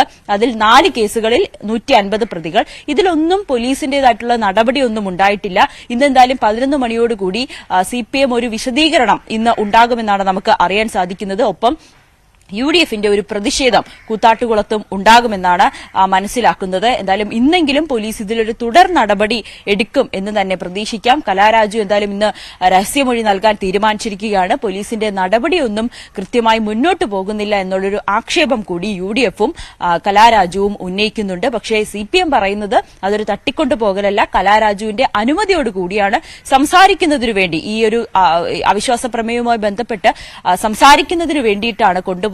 അത് അനുവാദത്തോടുകൂടി തന്നെയാണ്. ഈ പാർട്ടി ഓഫീസ് ഈ നഗരസഭയ്ക്കും ഏകദേശം 200 മീറ്റർ പരിധി മാത്രമേ ഉള്ളൂ. അങ്ങോട്ടേക്ക് കൊണ്ടുപോകാൻ എന്തിനാണ് തട്ടിക്കൊണ്ടുപോകുന്നതും അതും സർക്കാരിന്റെ വാഹനത്തിൽ തട്ടിക്കൊണ്ടുപോകുന്നത്? അത് UDF-ന്റെ ഒരു നാടകീയതയാണ്, അല്ലെങ്കിൽ UDF കെട്ടിച്ചമച്ച കഥയാണെന്നാണ് CPM ആവർത്തിക്കുന്നത്. പക്ഷേ പോലീസിന്റെ നടപടിയാകട്ടെ എങ്ങും എത്തിയില്ല എന്നുള്ളതാണ് യാഥാർത്ഥ്യം. ശരി, നവമി ദിനേശാണ് വിവരങ്ങൾ നൽകിയത് കൊച്ചിയിൽ നിന്ന്. മറ്റു വാർത്തകളിലേക്ക് നമുക്ക് മടങ്ങിയെത്താം ഇടവേളയ്ക്ക് ശേഷം.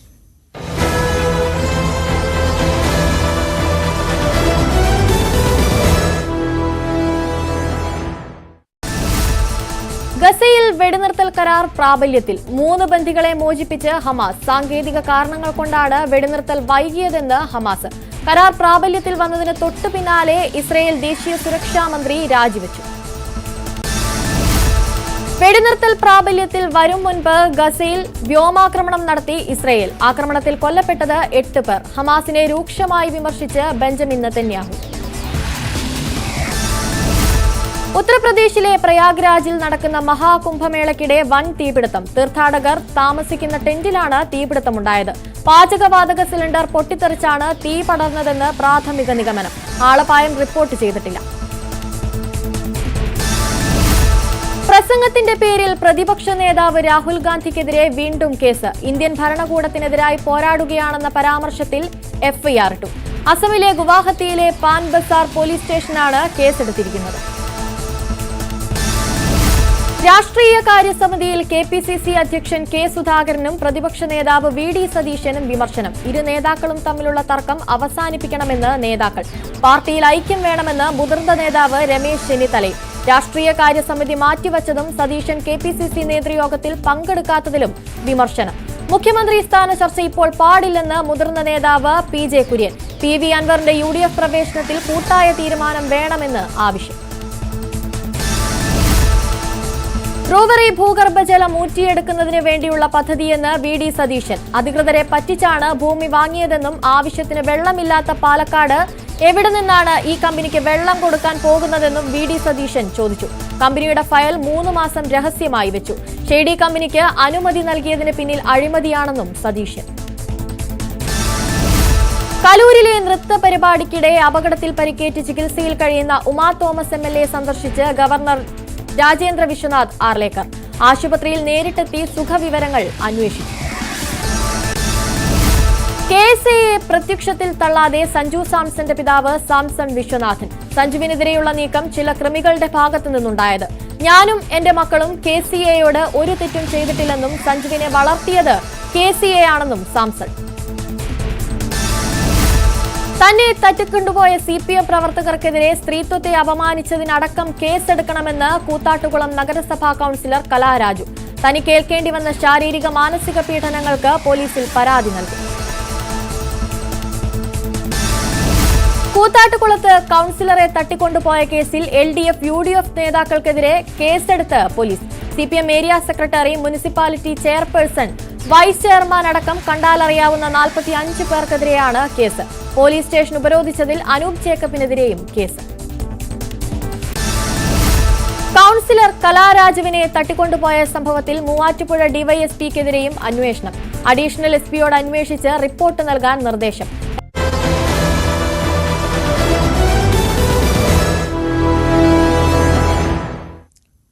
രാജ്യത്തെ നടുക്കിയ RG കർ മെഡിക്കൽ കോളേജിലെ റെസിഡന്റ് ഡോക്ടറുടെ ബലാത്സംഗ കൊലപാതക കേസിൽ പ്രതിയുടെ ശിക്ഷാവിധി ഇന്ന്. പ്രതി സഞ്ജയ് റോയ് കുറ്റക്കാരനെന്ന് കഴിഞ്ഞ ദിവസം കോടതി വിധിച്ചിരുന്നു. Sealdah additional chief judicial magistrate കോടതിയാണ് കേസിൽ വിധി പറയുക. രാഗേഷ് വിവരങ്ങളുമായി ന്യൂസ് ഡെസ്കിൽ നിന്ന്. രാഗേഷ്, രാജ്യത്തെ വലിയ രീതിയിൽ പിടിച്ചുലച്ച ഒരു സംഭവമായിരുന്നു ആശുപത്രിയിൽ ഒരു ജൂനിയർ ഡോക്ടർ ബലാത്സംഗത്തിനിരയായി കൊല്ലപ്പെട്ടു എന്നത്. അതിലേറെ പശ്ചിമ ബംഗാൾ സർക്കാരിനെ സംബന്ധിച്ച് വലിയ വെല്ലുവിളി ഉയർത്തിയ ഒരു കേസായിരുന്നു. മമതാ ബാനർജി ഒരു റാലി, പ്രതിഷേധ റാലിയിൽ പങ്കെടുത്ത് ഈ കേസിൽ കുറ്റവാളിയെ കണ്ടുപിടിക്കണമെന്ന് പറയുന്ന കൗതുകകരമായ കാഴ്ചയൊക്കെ നമ്മൾ കണ്ടതാണ്. ഇപ്പോൾ ഇന്നത്തെ ദിവസം എത്തുമ്പോൾ എന്താണ് പൊതുവെ പ്രതീക്ഷിക്കപ്പെടുന്നത്? ശ്രീജ, RG കർ മെഡിക്കൽ കോളേജിലെ ജൂനിയർ ഡോക്ടറുടെ ബലാത്സംഗ കൊലപാതകത്തിൽ പ്രതിക്കുള്ള ശിക്ഷ ഇന്ന് പ്രഖ്യാപിക്കും. പ്രതി സിവിക് വളണ്ടിയർ ആയിരുന്ന സഞ്ജയ് റോയ് കുറ്റക്കാരനാണെന്ന് കഴിഞ്ഞ ദിവസം സിയാൽദ കോടതി ജഡ്ജി അനിർബാൻ ദാസ് വിധിച്ചിരുന്നു. മാത്രവുമല്ല, കൊലപാതകം, ബലാത്സംഗം തുടങ്ങിയ കുറ്റങ്ങൾ തെളിഞ്ഞു എന്ന് കോടതി വ്യക്തമാക്കിയിരുന്നു. ഭാരതീയ ന്യായ സംഹിതയിലെ സെക്ഷൻ 64, സെക്ഷൻ 66, 103(1) പ്രകാരം പ്രതി കുറ്റക്കാരനാണ്. അതുകൊണ്ട് തന്നെ ചുരുങ്ങിയത് 25 വർഷം തടവോ അല്ലെങ്കിൽ വധശിക്ഷയോ ലഭിക്കുമെന്നും കോടതി പരാമർശിക്കുകയും ചെയ്തിരുന്നു. പക്ഷേ കഴിഞ്ഞ ദിവസം ശിക്ഷ പ്രഖ്യാപിക്കുന്നതിന് മുമ്പും പ്രധാനമായും പ്രതി പറഞ്ഞ കാര്യം നേരത്തെ വാദത്തിനിടയിലൊക്കെ തന്നെ ആവർത്തിച്ച കാര്യമാണ്. അതായത് താൻ തെറ്റ് ചെയ്തിട്ടില്ല, താൻ കുറ്റക്കാരനല്ല, തന്നെ പ്രതി ചേർത്തതാണ് എന്ന വാദം സഞ്ജയ് റോയ് ആവർത്തിക്കുകയായിരുന്നു. കോടതി അപ്പോൾ പറഞ്ഞ കാര്യം ഇന്ന് ശിക്ഷ പ്രഖ്യാപിക്കുന്നതിന് മുമ്പ് സഞ്ജയ് റോയുടെ വാദം കേൾക്കാമെന്നുള്ളതാണ്. നിലവിൽ 12:30 ശിക്ഷ പ്രഖ്യാപിക്കുമെന്നാണ് കോടതി അറിയിച്ചിരിക്കുന്നത്. ഈ വാദം നീണ്ടുപോവുകയാണെങ്കിൽ, ഒരുപക്ഷെ സമയം നിശ്ചയിക്കുമായിരിക്കും, എങ്കിൽ പോലും വാദം നീണ്ടുപോവുകയാണെങ്കിൽ അത് 1 മണിയോടുകൂടി അല്ലെങ്കിൽ 1:30 ശിക്ഷ പ്രഖ്യാപിക്കുക. ഏതായാലും ചുരുങ്ങിയത് 25 വർഷം ശിക്ഷയെങ്കിലും പ്രതിക്ക് ലഭിക്കും എന്ന് തന്നെയാണ് കരുതപ്പെടുന്നത്.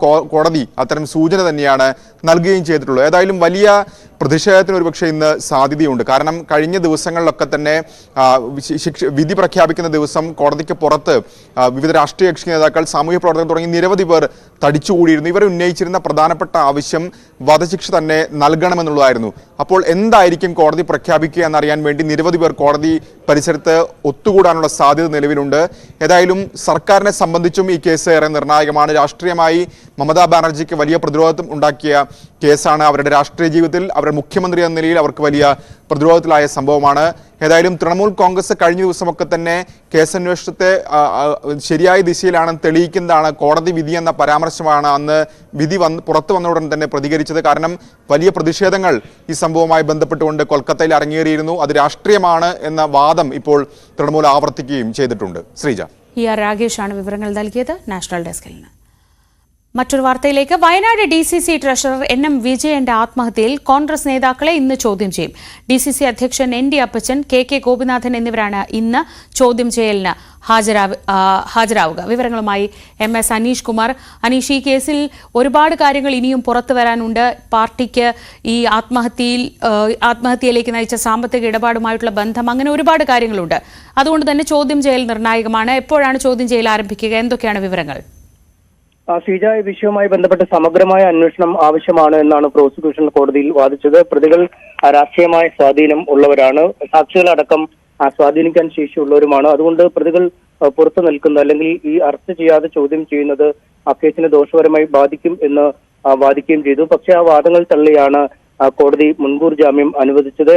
പ്രതികൾ ജില്ല വിട്ട് പോകരുത്, സാക്ഷികളെ സ്വാധീനിക്കരുത്, അന്വേഷണവുമായി സഹകരിക്കണം എന്നീ നിബന്ധനകളാണ് അല്ലെങ്കിൽ എന്നീ ഉപാധികളാണ് മുന്നോട്ട് വെക്കുകയും ചെയ്തത്. ഇതിൽ കെ ഗോപിനാഥനും ജില്ലാ കോൺഗ്രസ് കമ്മിറ്റി അധ്യക്ഷനായ ND അപ്പച്ചനും ഇന്ന് ചോദ്യം ചെയ്യലിന് ഹാജരാകും എന്നാണ് അറിയാൻ കഴിയുന്നത്. പക്ഷേ IC ബാലകൃഷ്ണൻ MLA നിയമസഭാ സമ്മേളനത്തിൽ പങ്കെടുക്കുന്നതിനായി തിരുവനന്തപുരത്താണ്. അദ്ദേഹം ഇന്ന് ചോദ്യം ചെയ്യലിൽ പങ്കെടുത്തേക്കില്ല എന്നാണ് അറിയാൻ കഴിയുന്നത്. എന്തായാലും അദ്ദേഹത്തിന് അതിന്റെ ഒരു സംരക്ഷണം കവചം ഉണ്ട്.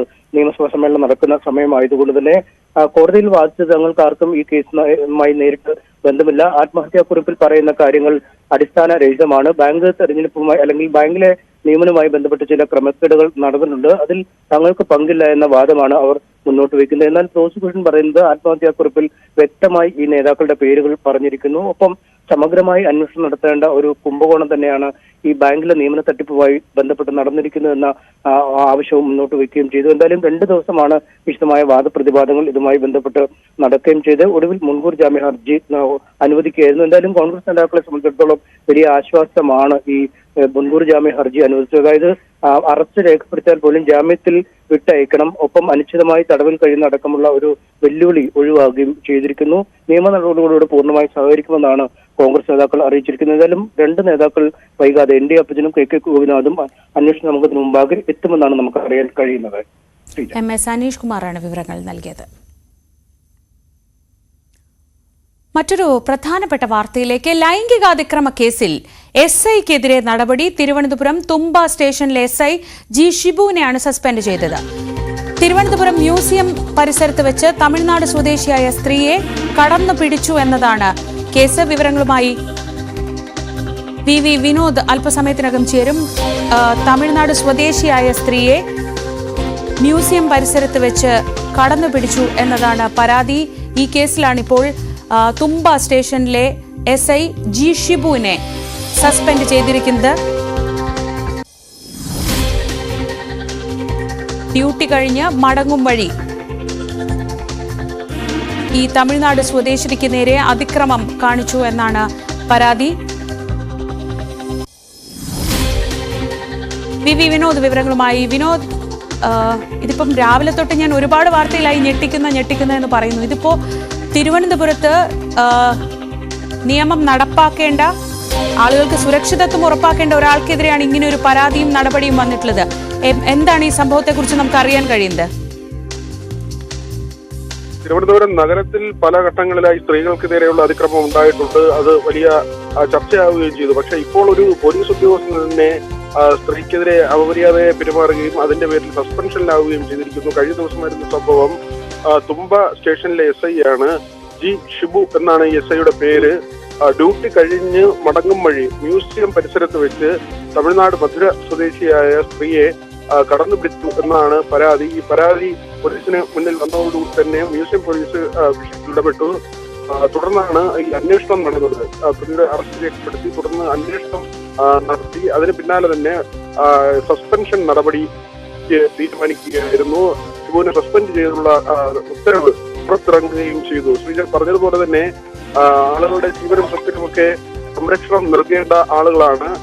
പോലീസുകാരെ സർവീസിൽ നിന്ന് പിരിച്ചുവിടുന്ന നിലയിലേക്ക് തന്നെ സമീപകാലത്ത് എത്തിയിരുന്നു. ഏതാണ്ട് 15ഓളം പോലീസ് ഉദ്യോഗസ്ഥരെ, CA റാങ്കിൽ ഉൾപ്പെടെ ഉള്ള പോലീസ് ഉദ്യോഗസ്ഥരെ മോശം പെരുമാറ്റത്തെ തുടർന്ന് പിരിച്ചുവിട്ടിരുന്നു. പലരുടെയും പട്ടിക ഇപ്പോഴും സർക്കാരിന്റെ പരിഗണനയിലുണ്ട്. ഇതിൽ അന്വേഷണം തുടരുകയാണ്.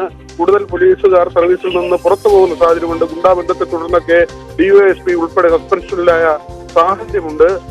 ഇപ്പോൾ നടക്കുന്ന ഒരു പ്രധാനപ്പെട്ട കേസിലെ തന്നെ അന്വേഷണ ഉദ്യോഗസ്ഥന് അദ്ദേഹം കുറച്ചു കാലം മുൻപ് ഈ അന്വേഷണം നടന്നതിന്റെ തൊട്ട് പിന്നാലെ മാഫിയ അദ്ദേഹത്തിന്റെ മകളുടെ ബർത്ത്ഡേ പാർട്ടി അതിന്റെ ചെലവ് വഹിച്ചത് ഒരു ഹോട്ടലിൽ, അതിന്റെ ചെലവ് നടത്തിയത് DYSPയുടെ അടുപ്പക്കാരായ ഗുണ്ടകളായിരുന്നു. അതിന്റെ പേരിൽ അദ്ദേഹം സസ്പെൻഷനിലാവുന്ന സാഹചര്യം പോലും ഉണ്ടായി. ഇപ്പോൾ തുമ്പ സ്റ്റേഷനിലെ SI ആണ് ഇത്തരത്തിൽ സ്ത്രീയോട് മോശമായി പെരുമാറിയതിന്റെ പേരിൽ സസ്പെൻഷനിലായിരിക്കുന്നത്. ശ്രീജ, VV വിനോദാണ് വിവരങ്ങൾ നൽകിയത്. തിരുവനന്തപുരം മ്യൂസിയം പരിസരത്ത് വെച്ച് നടന്ന അതിക്രമത്തിലാണ് ഇപ്പോൾ തുമ്പ സ്റ്റേഷനിലെ SI ആയ ഷിബുവിനെ സസ്പെൻഡ് ചെയ്തിരിക്കുന്നത്.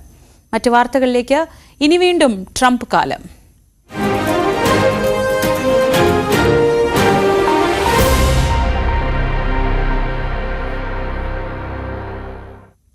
ഡൊണാൾഡ് ട്രംപ് അമേരിക്കയുടെ 47ാം പ്രസിഡന്റായി ഇന്ന് വീണ്ടും ചുമതലയേൽക്കും. ഇന്ത്യൻ സമയം രാത്രി 10:00 ക്യാപിറ്റോൾ മന്ദിരത്തിലാണ് സത്യപ്രതിജ്ഞാ ചടങ്ങുകൾ. ഇന്ത്യയുടെ ഔദ്യോഗിക പ്രതിനിധിയായി വിദേശകാര്യമന്ത്രി എസ് ജയശങ്കർ പങ്കെടുക്കും. ഇന്നലെ നടന്ന അത്താഴ വിരുന്നിൽ പങ്കെടുത്ത റിലയൻസ് മേധാവി മുകേഷ് അംബാനിയും ഭാര്യ നിത അംബാനിയും ഇന്ന് സത്യപ്രതിജ്ഞാ ചടങ്ങിലും പങ്കെടുക്കും. Congratulations, Mr. President.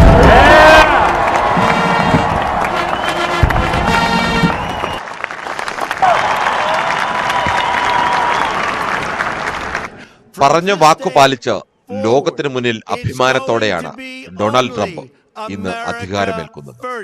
അധികാരമേൽക്കും മുമ്പ് ഇസ്രയേൽ ഹമാസ് വെടിനിർത്തൽ സാധ്യമാക്കി.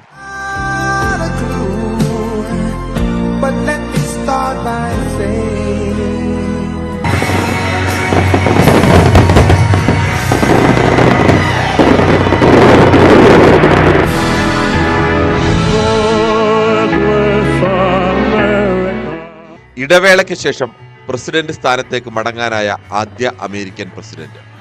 അമേരിക്കയെ പഴയ പ്രതാപത്തിലേക്ക് തിരിച്ചു കൊണ്ടുവരുമെന്നാണ് ട്രംപിന്റെ വാഗ്ദാനം. ഇതിനു മുന്നോടിയായി സ്ഥാനമേൽക്കും മുമ്പേ വമ്പൻ മാറ്റങ്ങൾക്ക് തുടക്കമിട്ട് കഴിഞ്ഞു. ഇലോൺ മസ്ക് മുതൽ ഇന്ത്യൻ വംശജൻ ശ്രീറാം കൃഷ്ണൻ വരെ ടീമിൽ.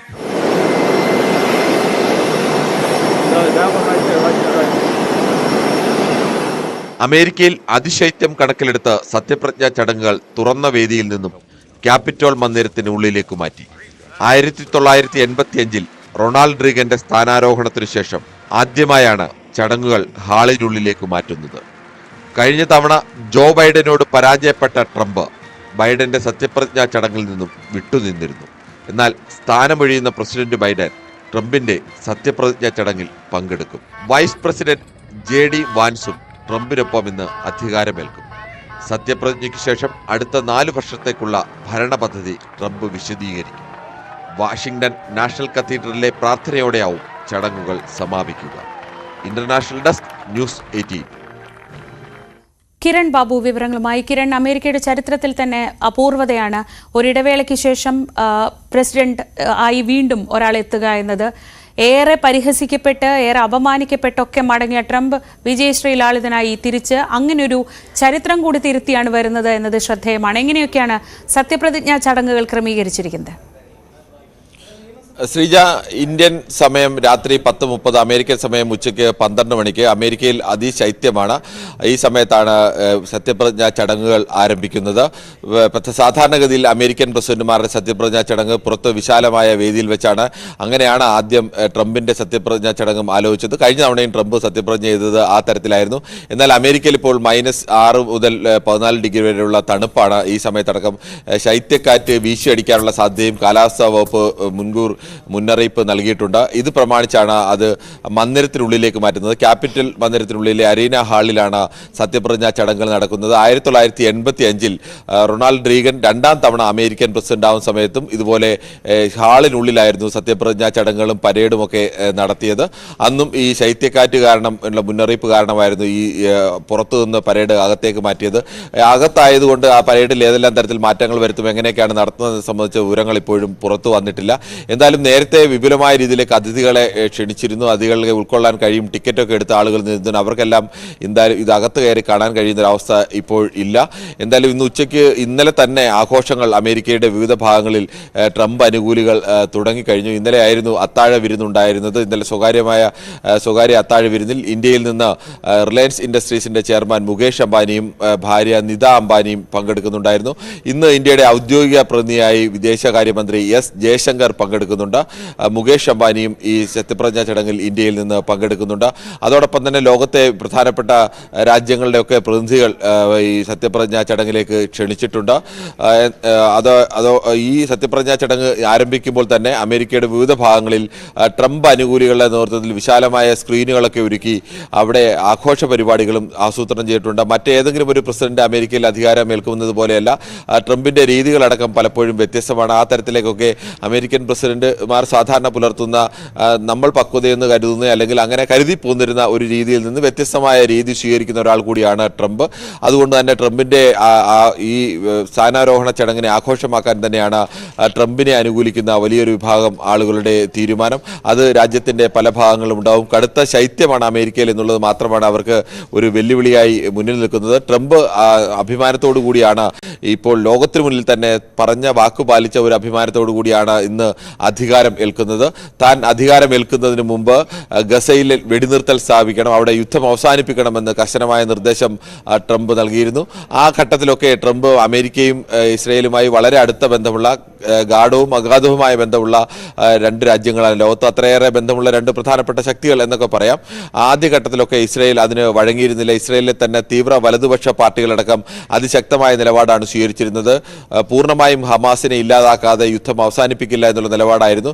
എന്നാൽ ട്രംപ് ഈ മധ്യസ്ഥ ചർച്ചയ്ക്ക് ഖത്തറിന്റെ നേതൃത്വത്തിൽ നടക്കുന്ന മധ്യസ്ഥ ചർച്ചയ്ക്ക് ഖത്തർ ഹമാസ് നേതാക്കളുമായി ചർച്ച നടത്തുമ്പോൾ ഇസ്രയേലിന് മേൽ സമ്മർദ്ദം ചെലുത്താനായി ജോ ബൈഡന്റെ പ്രതിനിധിക്കൊപ്പം നിയുക്ത അമേരിക്കൻ പ്രസിഡന്റായ ട്രംപ് തന്റെ ഒരു പ്രതിനിധിയെ കൂടി അവിടേക്ക് അയക്കുകയും അവരുടെ നേതൃത്വത്തിൽ കൂടി ചർച്ചകൾ നടത്തുകയും അവസാന നിമിഷം പല ഘട്ടത്തിലും ഇസ്രയേൽ ഈ കരാറിൽ നിന്ന് വിട്ടുമാറാനുള്ള ശ്രമമൊക്കെ നടത്തിയിരുന്നു. പക്ഷേ അവിടെ ശക്തമായ നിലപാട് സ്വീകരിച്ചുകൊണ്ട് ട്രംപ് സത്യപ്രതിജ്ഞ ചെയ്യുന്നതിന് ഒരു ദിവസം മുമ്പ് ലോകത്ത് 15 മാസമായി തുടർന്നുകൊണ്ടിരുന്ന ഏകദേശം 1,00,000-ഓളം മനുഷ്യരുടെ ജീവൻ നഷ്ടപ്പെടുത്തിയ ഏകദേശം 1,10,000-ഓളം പേർക്ക് പരുക്കേറ്റ ഒരു രാജ്യത്തിന്റെ പലസ്തീൻ എന്ന് പറയുന്ന രാജ്യത്തിന്റെ മഹാഭൂരിപക്ഷം പ്രദേശവും ഗസയും റഫയും അടക്കമുള്ള പ്രദേശങ്ങളിലെ ഇൻഫ്രാസ്ട്രക്ചറുകൾ ഏറെക്കുറെ പൂർണ്ണമായും തന്നെ നഷ്ടപ്പെട്ടു പോയ ഒരു യുദ്ധം അവസാനിച്ച ഒരു മനുഷ്യക്കുരുതിക്ക് അവസാനം കുറിക്കാൻ കഴിഞ്ഞിട്ടുണ്ട് എന്നത് ട്രംപിനെ സംബന്ധിച്ച് നേട്ടമാണ്. ട്രംപ് അടുത്ത ഒരു ലക്ഷ്യമായി പറയുന്നത് യുക്രൈൻ റഷ്യ യുദ്ധത്തിനും ഒരു അവസാനം കുറിക്കും എന്നുള്ളതാണ്.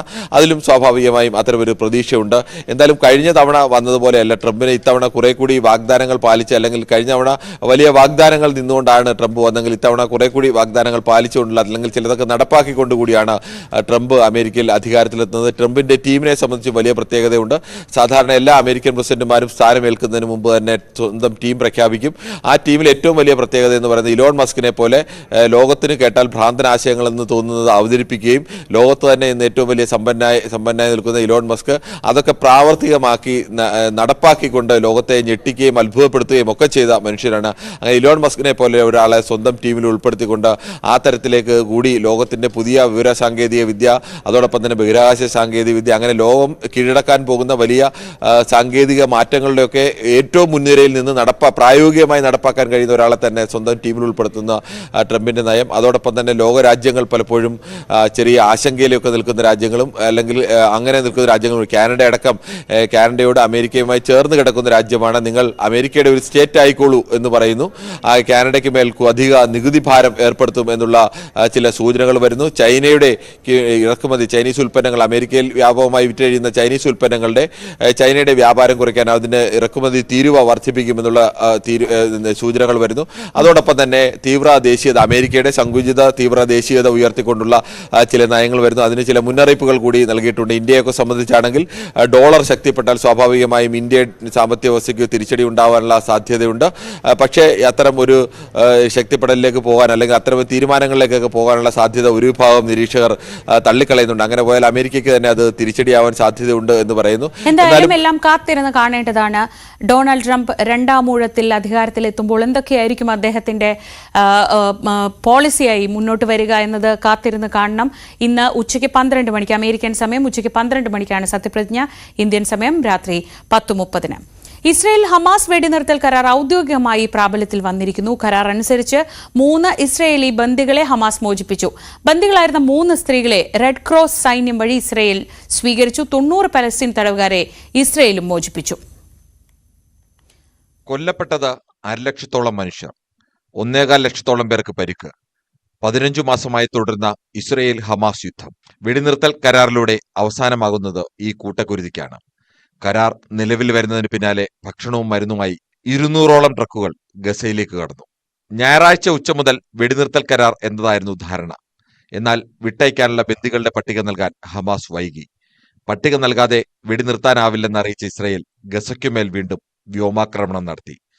മധ്യസ്ഥ വഹിച്ച ഖത്തർ ഇടപെട്ട പട്ടിക കൈമാറിയതോടെയാണ് അനിശ്ചിതത്വം അവസാനിച്ചത്. 42 ദിവസം നീളുന്ന ആദ്യഘട്ട വെടിനിർത്തലിനിടയിൽ 33 ഇസ്രയേലി ബന്ദികളെ ഹമാസ് മോചിപ്പിക്കും. സ്ത്രീകളെയാണ് ആദ്യം വിട്ടയക്കുക. മോചിപ്പിക്കുന്ന 737 പലസ്തീൻ തടവുകാരുടെ പട്ടിക ഇസ്രയേലും കൈമാറി. ഇരുഭാഗത്തു നിന്നുമുള്ള മോചന നടപടികൾ ആദ്യ ദിവസം തന്നെ തുടങ്ങി. വെടിനിർത്തലിനെ തുടർന്ന് ഗസയിൽ ജനങ്ങൾ സന്തോഷ പ്രകടനം നടത്തി. കരാർ അനുസരിച്ച് ഗസയിലെ ജനവാസ മേഖലയിൽ നിന്നും ഇസ്രയേൽ സൈന്യം അതിർത്തിയിലെ ബഫർ സോണിലേക്ക് മാറും. ഗസയിൽ നിന്നും പലായനം ചെയ്തവർക്ക് മടങ്ങാൻ നിയന്ത്രണങ്ങളോടെ അവസരമൊരുക്കും. 16-ാം ദിവസം കരാർ വ്യവസ്ഥകൾ വിലയിരുത്തും. വെടിനിർത്തൽ കരാറിൽ പ്രതിഷേധിച്ച് ഇസ്രയേൽ ദേശീയ സുരക്ഷാ മന്ത്രി ഇറ്റാമർ ബെൻഗുർ രാജിവെച്ചു. העסקה המתגבשת היא עסקה מופקרת. היא כוללת שחרור של מאות מחבלים רוצחים. היא כוללת החזרת מאות אלפי. ബെൻഗുറിന്റെ തീവ്ര വലതുപക്ഷ പാർട്ടിയായ ഒറ്റ്സമ യഹൂദീസ് പാർട്ടി ബെഞ്ചമിൻ നെതന്യാഹു സർക്കാരിനുള്ള പിന്തുണ പിൻവലിച്ചു. International desk news 18. വിവരങ്ങളുമായി കിരൺ ബാബു ഒരിക്കൽ കൂടി ചേരുന്നു. കിരൺ, സമാധാനം പുലരുന്ന ഗാസയുടെ വാർത്തകൾ സന്തോഷം തരുന്നതാണ്. ഇനി ഇത് എത്ര കണ്ട് നിലനിൽക്കും? തിരിച്ച് ഗാസയെ സാധാരണ ജീവിതത്തിലേക്ക് മടക്കിക്കൊണ്ടുവരാനുള്ള കാര്യങ്ങൾ എങ്ങനെ നടക്കും? അതൊക്കെയാണ് അറിയേണ്ടത്. എന്താണ് ഏറ്റവും പുതിയ വിവരങ്ങൾ? ഇതിനിടെയാണ് അമേരിക്കൻ പ്രസിഡന്റ് ആയി അല്പസമയത്തിനകം ചുമതലയേൽക്കുന്ന ഡൊണാൾഡ് ട്രംപ് താൻ അധികാരത്തിൽ വന്നതുകൊണ്ട് മാത്രമാണ് ഇത് നടക്കുന്നതെന്ന് പറയുന്നത്. ആ ഒരു സമ്മർദ്ദം കൂടി ഉള്ളതുകൊണ്ട് ഇസ്രയേലിന്റെ ഭാഗത്തു നിന്നുള്ള നടപടിക്രമങ്ങളൊക്കെ കൃത്യമായി തന്നെ പാലിക്കപ്പെടുന്നുണ്ടോ? ശ്രീജ, ഇത് ഒരു യുദ്ധത്തിന് അവസാനമാണ് എന്ന് നമുക്ക് ഉറപ്പിച്ച് പറയാൻ കഴിയില്ല. അതിൻ്റെ ആശങ്ക ഇപ്പോഴും, യുദ്ധം വീണ്ടും തുടങ്ങാനുള്ള ആശങ്ക എപ്പോഴും നിലനിൽപ്പുണ്ട്. ഇന്നലെ തന്നെ വെടിനിർത്തലിന് ശേഷവും ഇസ്രയേലിൻ്റെ ഭാഗത്തു നിന്നുള്ള പ്രതികരണം അങ്ങനെ തന്നെയായിരുന്നു. പക്ഷേ ലോകരാജ്യങ്ങൾ അതിശക്തമായ രീതിയിൽ യുദ്ധത്തിന് എതിരായിട്ടുള്ള ഒരു നിലപാട് സ്വീകരിക്കുന്നു. പ്രത്യേകിച്ച് അമേരിക്കയിൽ ഡൊണാൾഡ് ട്രംപ് ഈ യുദ്ധം അവസാനിപ്പിച്ചാൽ മതിയാവൂ എന്നുള്ള ഒരു ഉറച്ച നിലപാടിൽ നിൽക്കുന്നു. അമേരിക്കയെ സംബന്ധിച്ച് അമേരിക്കയുടെ നിർദ്ദേശത്തെ തള്ളിക്കളയാൻ ഇസ്രയേലിന് കഴിയില്ല. ആ തരത്തിൽ ബന്ധമുള്ള രണ്ട് പ്രധാനപ്പെട്ട രാജ്യങ്ങളാണ്. എന്തായാലും തൽക്കാലം യുദ്ധം അവസാനിച്ചു എന്ന് തന്നെ നമുക്ക് കരുതാം. ആ പ്രതീക്ഷയിൽ തന്നെയാണ് ലോകമാകം നിൽക്കുന്നത്. 15 മാസത്തോളം നീണ്ട ഒരു യുദ്ധത്തിനാണ് അവസാനമാകുന്നത്. ഏകദേശം പലസ്തീൻ എന്ന് പറയുന്ന രാജ്യം ഏറെക്കുറെ പൂർണ്ണമായും ഇല്ലാതെയായി എന്ന് പറഞ്ഞാൽ അവിടുത്തെ എല്ലാവിധ സൗകര്യങ്ങളും, സ്കൂൾ കെട്ടിടങ്ങളും മുതൽ ആശുപത്രി കെട്ടിടങ്ങളും മറ്റ് ഓഫീസുകളും വീടുകളും അടക്കം എല്ലാം ഏറെക്കുറെ 70% പ്രധാനപ്പെട്ട നഗരങ്ങളുടെ എല്ലാം തകർന്ന ഒരവസ്ഥയിലാണ് നിൽക്കുന്നത്. അവിടെ നിന്ന് നിരവധി ആളുകളാണ് പലായനം ചെയ്യപ്പെട്ടത്. ജീവനും കൊണ്ട് ഓടിയ പലരും ജീവനോടെ ഉണ്ടോ, അതോ കൊല്ലപ്പെട്ടോ പരിക്കേറ്റ് എവിടെയെങ്കിലും കിടക്കുകയാണോ, ഇതൊന്നും അറിയാത്ത ഒരവസ്ഥ കൂടി ഉണ്ടായിരുന്നു. എന്തായാലും വെടിനിർത്തൽ കരാർ നിലവിൽ വന്നതോടുകൂടി ഇന്നലെ തന്നെ പ്രധാനപ്പെട്ട പട്ടണങ്ങളെല്ലാം, ഗസയിലായാലും റഫേലായാലും അവിടെയെല്ലാം വലിയ ആഘോഷ പരിപാടികളിലാണ്, വലിയ ആഹ്ലാദത്തിലാണ് ജനങ്ങൾ നിൽക്കുന്നത്. ജനങ്ങളെ സംബന്ധിച്ച്, പലസ്തീനികളെ സംബന്ധിച്ച് ഏതു നിമിഷവും ജീവൻ നഷ്ടപ്പെട്ടു പോകാം. സ്വന്തം ജീവനോ അല്ലെങ്കിൽ കുടുംബത്തിൻ്റെ ജീവനോ ഏത് നിമിഷവും നഷ്ടപ്പെട്ടു പോകാം. തൻ്റെ വീടിനുമേൽ ഏത് സമയവും ഒരു ബോംബ് വന്ന് വീഴാം എന്നുള്ള ഒരു ആശങ്കയിലായിരുന്നു കഴിഞ്ഞ 15 മാസവും കഴിഞ്ഞിരുന്നത്. കൺമുന്നിൽ തന്നെ ഒട്ടേറെ പേർ കൊല്ലപ്പെടുന്നതും പരിക്കേൽക്കുന്നതും വീടുകൾ തകർന്നു വീഴുന്നതും എല്ലാം കണ്ട ഒരു ജനതയാണ്. ആ ജനതയെ സംബന്ധിച്ച് ഈ താൽക്കാലിക വെടിനിർത്തൽ എന്ന് പറയുന്നത് വലിയ ആശ്വാസം തന്നെയാണ്. 42 ദിവസം നീളുന്ന ഒരു പ്രോസസ്സാണ് ഈ വെടിനിർത്തലിന് വേണ്ടി ഖത്തറിന്റെ നേതൃത്വത്തിൽ അമേരിക്കയുടെ കൂടി സമ്മർദ്ദത്തിൽ തയ്യാറാക്കിയിരിക്കുന്ന ഈ വെടിനിർത്തൽ കരാറിലുള്ളത്. ഈ സമയത്ത് നേരത്തെ പലസ്തീൻ ബന്ദികളാക്കിയ ഇസ്രയേലി പൗരന്മാരെ വിട്ടയക്കുക, ഇസ്രയേൽ തടവിലാക്കപ്പെട്ട പലസ്തീൻകാരെ ഈ സമയത്ത് തിരികെ വിടുക. ഇന്നലെ ആദ്യ ഘട്ടം എന്ന നിലയ്ക്ക് 3 പേരെയാണ്, ബന്ദികളിൽ 3 പേരെയാണ് വിട്ടത്. ഈ 3 പേരെ വിട്ടതിന് പകരമായി ഇന്നലെ 30 പേരെ തിരികെ വിട്ടിട്ടുണ്ട്. 90 പേരെ കൂടി ഇന്ന്, ആദ്യ പട്ടികയിൽ 90 പേരാണുള്ളത്. ആ 90 പേരെ കൂടി ഇന്ന് വിടും. അതോടൊപ്പം തന്നെ പലസ്തീനിലെ ജനവാസ മേഖലയിൽ നിന്ന് ഇസ്രയേലിന്റെ സൈന്യം പൂർണ്ണമായും പിൻവാങ്ങണം എന്നുള്ളതാണ് പലസ്തീന്റെ ആവശ്യമെങ്കിലും അത് ഇസ്രയേൽ അംഗീകരിച്ചിട്ടില്ല. പക്ഷേ ജനവാസ മേഖലയിൽ നിന്ന് പിൻവാങ്ങി ഒരു അതിർത്തിയിൽ ഒരു ബഫർ സോൺ ഉണ്ടാക്കി, ഏകദേശം 800 മീറ്ററോളം വരുന്നൊരു ബഫർ സോൺ. ആ ബഫർ സോണിൽ ഇസ്രയേൽ സൈന്യം അവിടെ നിലയുറപ്പിക്കുകയും ചെയ്യുകയാണ്. എന്തായാലും പലായനം ചെയ്യപ്പെട്ട ആളുകൾ കോവർകഴുതകൾ വലിക്കുന്ന വണ്ടികളിലും കാറുകളിലും ഒക്കെ ആയിട്ട് സ്വന്തം നാട്ടിലേക്ക് മടങ്ങി വരുന്ന ഒരു വലിയ കാഴ്ച, ആശ്വാസത്തിൻ്റെ ഒരു വലിയ കാഴ്ച കൂടി ലോകം കാണുന്നുണ്ട്. പക്ഷേ മടങ്ങി വന്ന ശേഷം അവരുടെ ജീവിതം എങ്ങനെയാവും എന്നുള്ള ആശങ്കയുണ്ട്. അതോടൊപ്പം തന്നെ ലോകരാജ്യങ്ങളുടെ ഭാഗത്തു നിന്ന് ഇന്നലെ തന്നെ 200ഓളം ട്രക്കുകളിലാണ് മരുന്നുകളും ഭക്ഷണ സാധനങ്ങളും അവശ്യ വസ്തുക്കളുമായി പല സ്ഥലത്തും പോഷകാഹാരം കിട്ടാതെ കുഞ്ഞുങ്ങൾ ആരോഗ്യം ശോഷിച്ച അവസ്ഥ, അല്ലെങ്കിൽ അവർ മരണപ്പെട്ടു പോകുന്ന അവസ്ഥ, മരുന്ന് കിട്ടാതെ രോഗികൾ മരണപ്പെട്ടു പോകുന്ന അവസ്ഥയെല്ലാം ഉണ്ടായിരുന്നു. ഇതിന് താൽക്കാലിക പരിഹാരം കാണാനാണ് ലോകരാജ്യവും ഐക്യരാഷ്ട്രസഭയും ഒക്കെ പ്രാഥമിക ഘട്ടത്തിൽ ശ്രമിച്ചുകൊണ്ടിരിക്കുന്നത്. എന്തായാലും ഇതുവരെയും അനുകൂലമായ വാർത്തകൾ തന്നെയാണ് ഇരുഭാഗത്തു നിന്നും വരുന്നത് എന്നത് പ്രതീക്ഷ നൽകുന്നു. കിരൺ ബാബുവാണ് വിശദമായ വിവരങ്ങൾ നൽകിയത്. ന്യൂസ് ഡെസ്കിൽ നിന്ന് വാർത്തകളിലേക്ക് മടങ്ങിയെത്താം ഇടവേളയ്ക്ക് ശേഷം.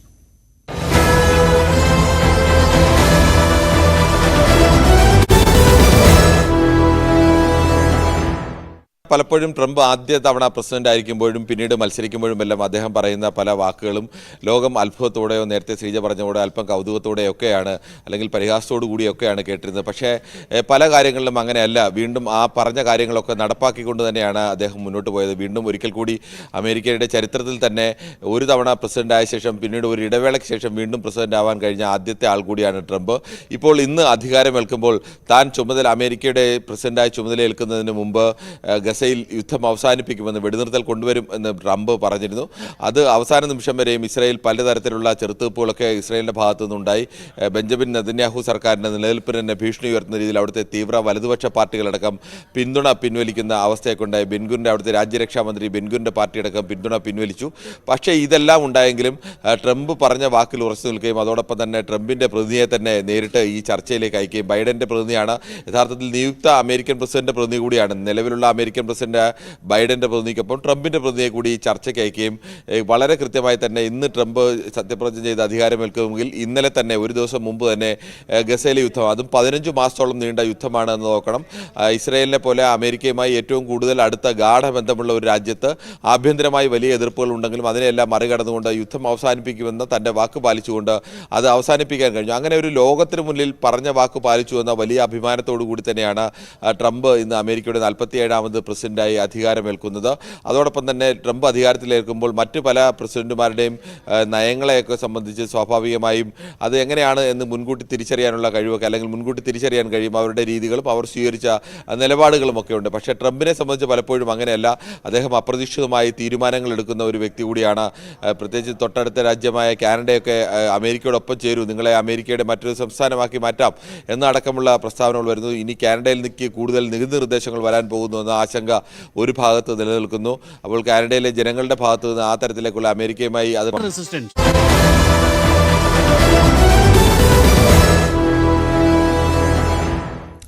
അടുത്ത മുഖ്യമന്ത്രി സ്ഥാനാർത്ഥിയാരാകും, അല്ലെങ്കിൽ മുഖ്യമന്ത്രി സ്ഥാനത്തെ ചൊല്ലിയുള്ള തർക്കത്തിൽ കടുത്ത അതൃപ്തി അറിയിച്ച് KPCC രാഷ്ട്രീയ കാര്യസമിതി യോഗം.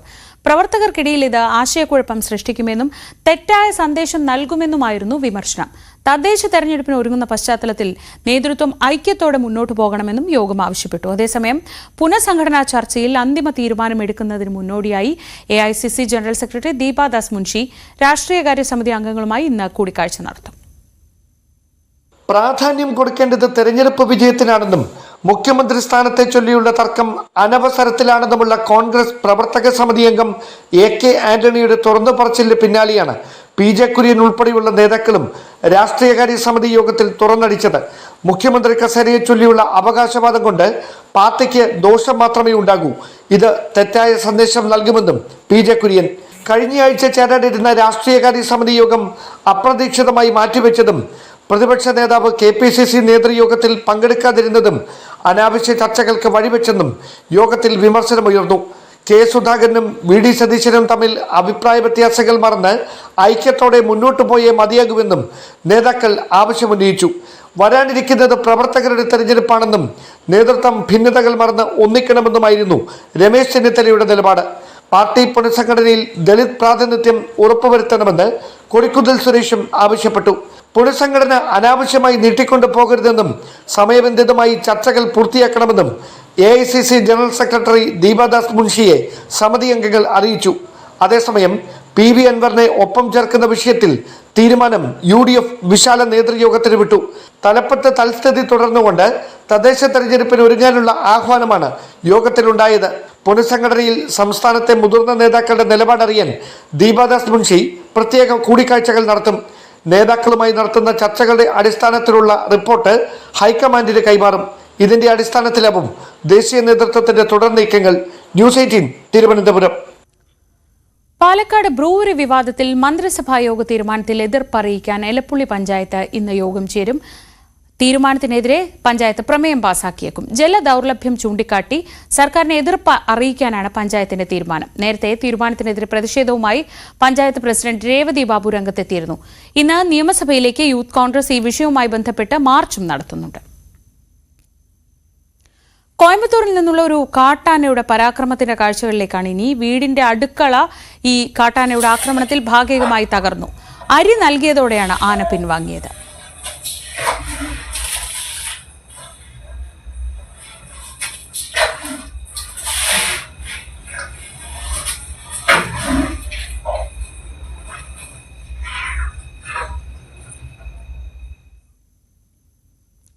തിരുവനന്തപുരം വിതുര തലത്തുത്തക്കാവിൽ കാട്ടാനയുടെ ആക്രമണത്തിൽ തൊഴിലാളിക്ക് പരിക്കേറ്റു. ടാപ്പിംഗ് തൊഴിലാളിയായ ശിവാനന്ദൻ കാണിയെയാണ് ആന ഇന്ന് രാവിലെ ആക്രമിച്ചത്. ഇദ്ദേഹത്തിന് നട്ടെല്ലിന് പരിക്കേറ്റു. മെഡിക്കൽ കോളേജ് ആശുപത്രിയിൽ പ്രവേശിപ്പിച്ചിരിക്കുകയാണ്. തലത്തുത്തക്കാവ് പാലത്തിന് സമീപമായിരുന്നു ആക്രമണം. ആന ശിവാനന്ദനെ ചുഴറ്റി റബ്ബർ തോട്ടത്തിലേക്ക് എറിയുകയായിരുന്നു. മലപ്പുറം കരുളായി കരിമ്പുഴയിലും കാട്ടാന ഇറങ്ങി. പാലാങ്കര പാലത്തിന് സമീപമാണ് കാട്ടുകൊമ്പനെത്തിയത്. 2 മാസമായി ഈ മേഖലയിൽ കാട്ടാന സാന്നിധ്യം പതിവാണ്. ദിവസങ്ങൾക്ക് മുൻപാണ് കരുളായി വനത്തിൽ ആദിവാസി വീട്ടമ്മയും യുവാവും ആനയുടെ ആക്രമണത്തിൽ കൊല്ലപ്പെട്ടത്.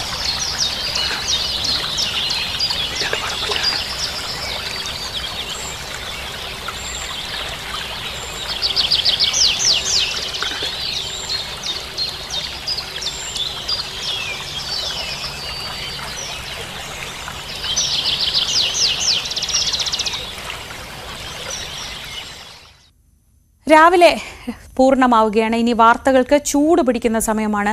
നേരത്തെ നമ്മൾ പറയുന്നതുപോലെ തന്നെ വളരെ പ്രധാനപ്പെട്ട ചില കേസുകളിലെ വിധിന്യായമാണ് നമ്മൾ ഏറ്റവും ആകാംക്ഷയോടെ കാത്തിരിക്കുന്നത്. ആ വാർത്തയുടെ വിശദാംശങ്ങളിലേക്കും വിശകലനങ്ങളിലേക്കും ഒക്കെയാണ് ന്യൂസ് ട്രെൻഡ്സിൽ നമ്മൾ കടക്കുന്നത്. ന്യൂസ് ട്രെൻഡ്സിൽ അപർണ ചേരും. എല്ലാ പ്രേക്ഷകർക്കും ഒരിക്കൽ കൂടി നല്ലൊരു ദിവസം ആശംസിക്കുന്നു.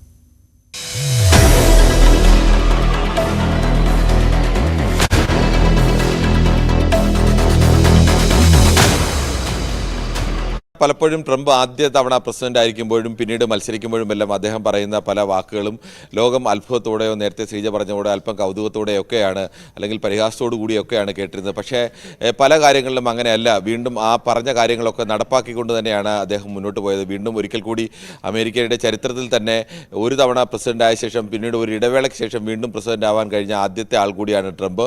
ഇപ്പോൾ ഇന്ന് അധികാരമേൽക്കുമ്പോൾ താൻ അമേരിക്കയുടെ പ്രസിഡന്റായി ചുമതലയേൽക്കുന്നതിന് മുമ്പ് ഗസയിൽ യുദ്ധം അവസാനിപ്പിക്കുമെന്ന്, വെടിനിർത്തൽ കൊണ്ടുവരും എന്ന് ട്രംപ് പറഞ്ഞിരുന്നു. അത് അവസാന നിമിഷം വരെയും ഇസ്രായേൽ പലതരത്തിലുള്ള ചെറുത്തുനിൽപ്പുകളൊക്കെ ഇസ്രായേലിൻ്റെ ഭാഗത്തു നിന്നുണ്ടായി. ബെഞ്ചമിൻ നെതന്യാഹു സർക്കാരിൻ്റെ നിലനിൽപ്പിന് തന്നെ ഭീഷണി ഉയർത്തുന്ന രീതിയിൽ അവിടുത്തെ തീവ്ര വലതുപക്ഷ പാർട്ടികളടക്കം പിന്തുണ പിൻവലിക്കുന്ന അവസ്ഥയൊക്കെ ഉണ്ടായി. ബെൻഗുറിൻ്റെ അവിടുത്തെ രാജ്യരക്ഷാ മന്ത്രി ബെൻഗുറിൻ്റെ പാർട്ടിയടക്കം പിന്തുണ പിൻവലിച്ചു.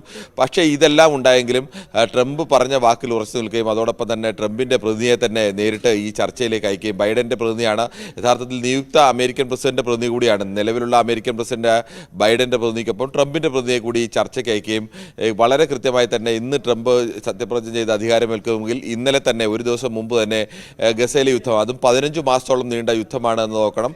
ഇസ്രായേലിനെ പോലെ അമേരിക്കയുമായി ഏറ്റവും കൂടുതൽ അടുത്ത ഗാഠബന്ധമുള്ള ഒരു രാജ്യത്ത് ആഭ്യന്തരമായി വലിയ എതിർപ്പുകൾ ഉണ്ടെങ്കിലും അതിനെല്ലാം മറികടന്നുകൊണ്ട് യുദ്ധം അവസാനിപ്പിക്കുമെന്ന് തൻ്റെ വാക്ക് പാലിച്ചുകൊണ്ട് അത് അവസാനിപ്പിക്കാൻ കഴിഞ്ഞു. അങ്ങനെ ഒരു ലോകത്തിന് മുന്നിൽ പറഞ്ഞ വാക്ക് പാലിച്ചു എന്ന വലിയ അഭിമാനത്തോടു കൂടി തന്നെയാണ് ട്രംപ് ഇന്ന് അമേരിക്കയുടെ 47ാമത് പ്രസിഡന്റായി അധികാരമേൽക്കുന്നത്.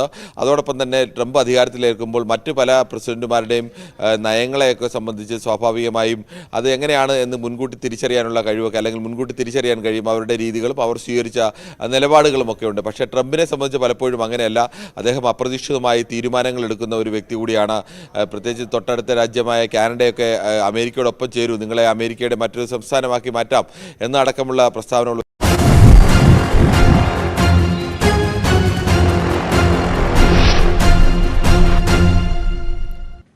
കേരളം ഞെട്ടലോടെ കണ്ട അരുംകൊല. പാറശാല ഷാരോൺ രാജു വധക്കേസിൽ എന്തായിരിക്കും പ്രതികൾക്ക് ലഭിക്കുന്ന ശിക്ഷ? ഗ്രീഷ്മയ്ക്കും ഗ്രീഷ്മയുടെ അമ്മാവനും ഏത് തരത്തിലുള്ള ശിക്ഷയായിരിക്കും കോടതി വിധിക്കുക? വധശിക്ഷ തന്നെ നൽകണം. ഞെട്ടിവിറച്ച കൊലപാതകത്തിന്, കൃത്യമായിട്ടുള്ള പ്രീ പ്ലാൻഡ് കൊലപാതകത്തിന് ആ തരത്തിലുള്ള ശിക്ഷ ലഭിക്കണമെന്ന് പറയുമ്പോൾ ഇതിനകത്ത് പഠിക്കാനുള്ള ഇളവ് അടക്കം നൽകണമെന്നാണ് ഒന്നാം പ്രതി ഗ്രീഷ്മ ആവശ്യപ്പെട്ടിരിക്കുന്നത്.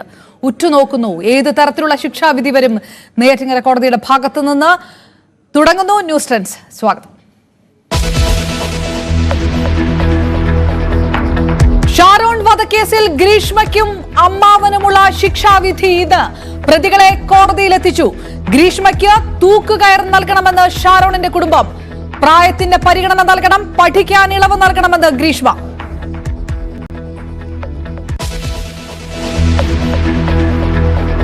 രാജ്യത്തെ നടുക്കിയ ആർജിക്കർ മെഡിക്കൽ കോളേജ് ബലാത്സംഗ കൊലയിൽ ശിക്ഷയും ഇന്ന് വിധിക്കും. റെസിഡന്റ് ഡോക്ടറുടെ കൊലപാതകത്തിൽ പ്രതി കുറ്റക്കാരനെന്ന് കോടതി.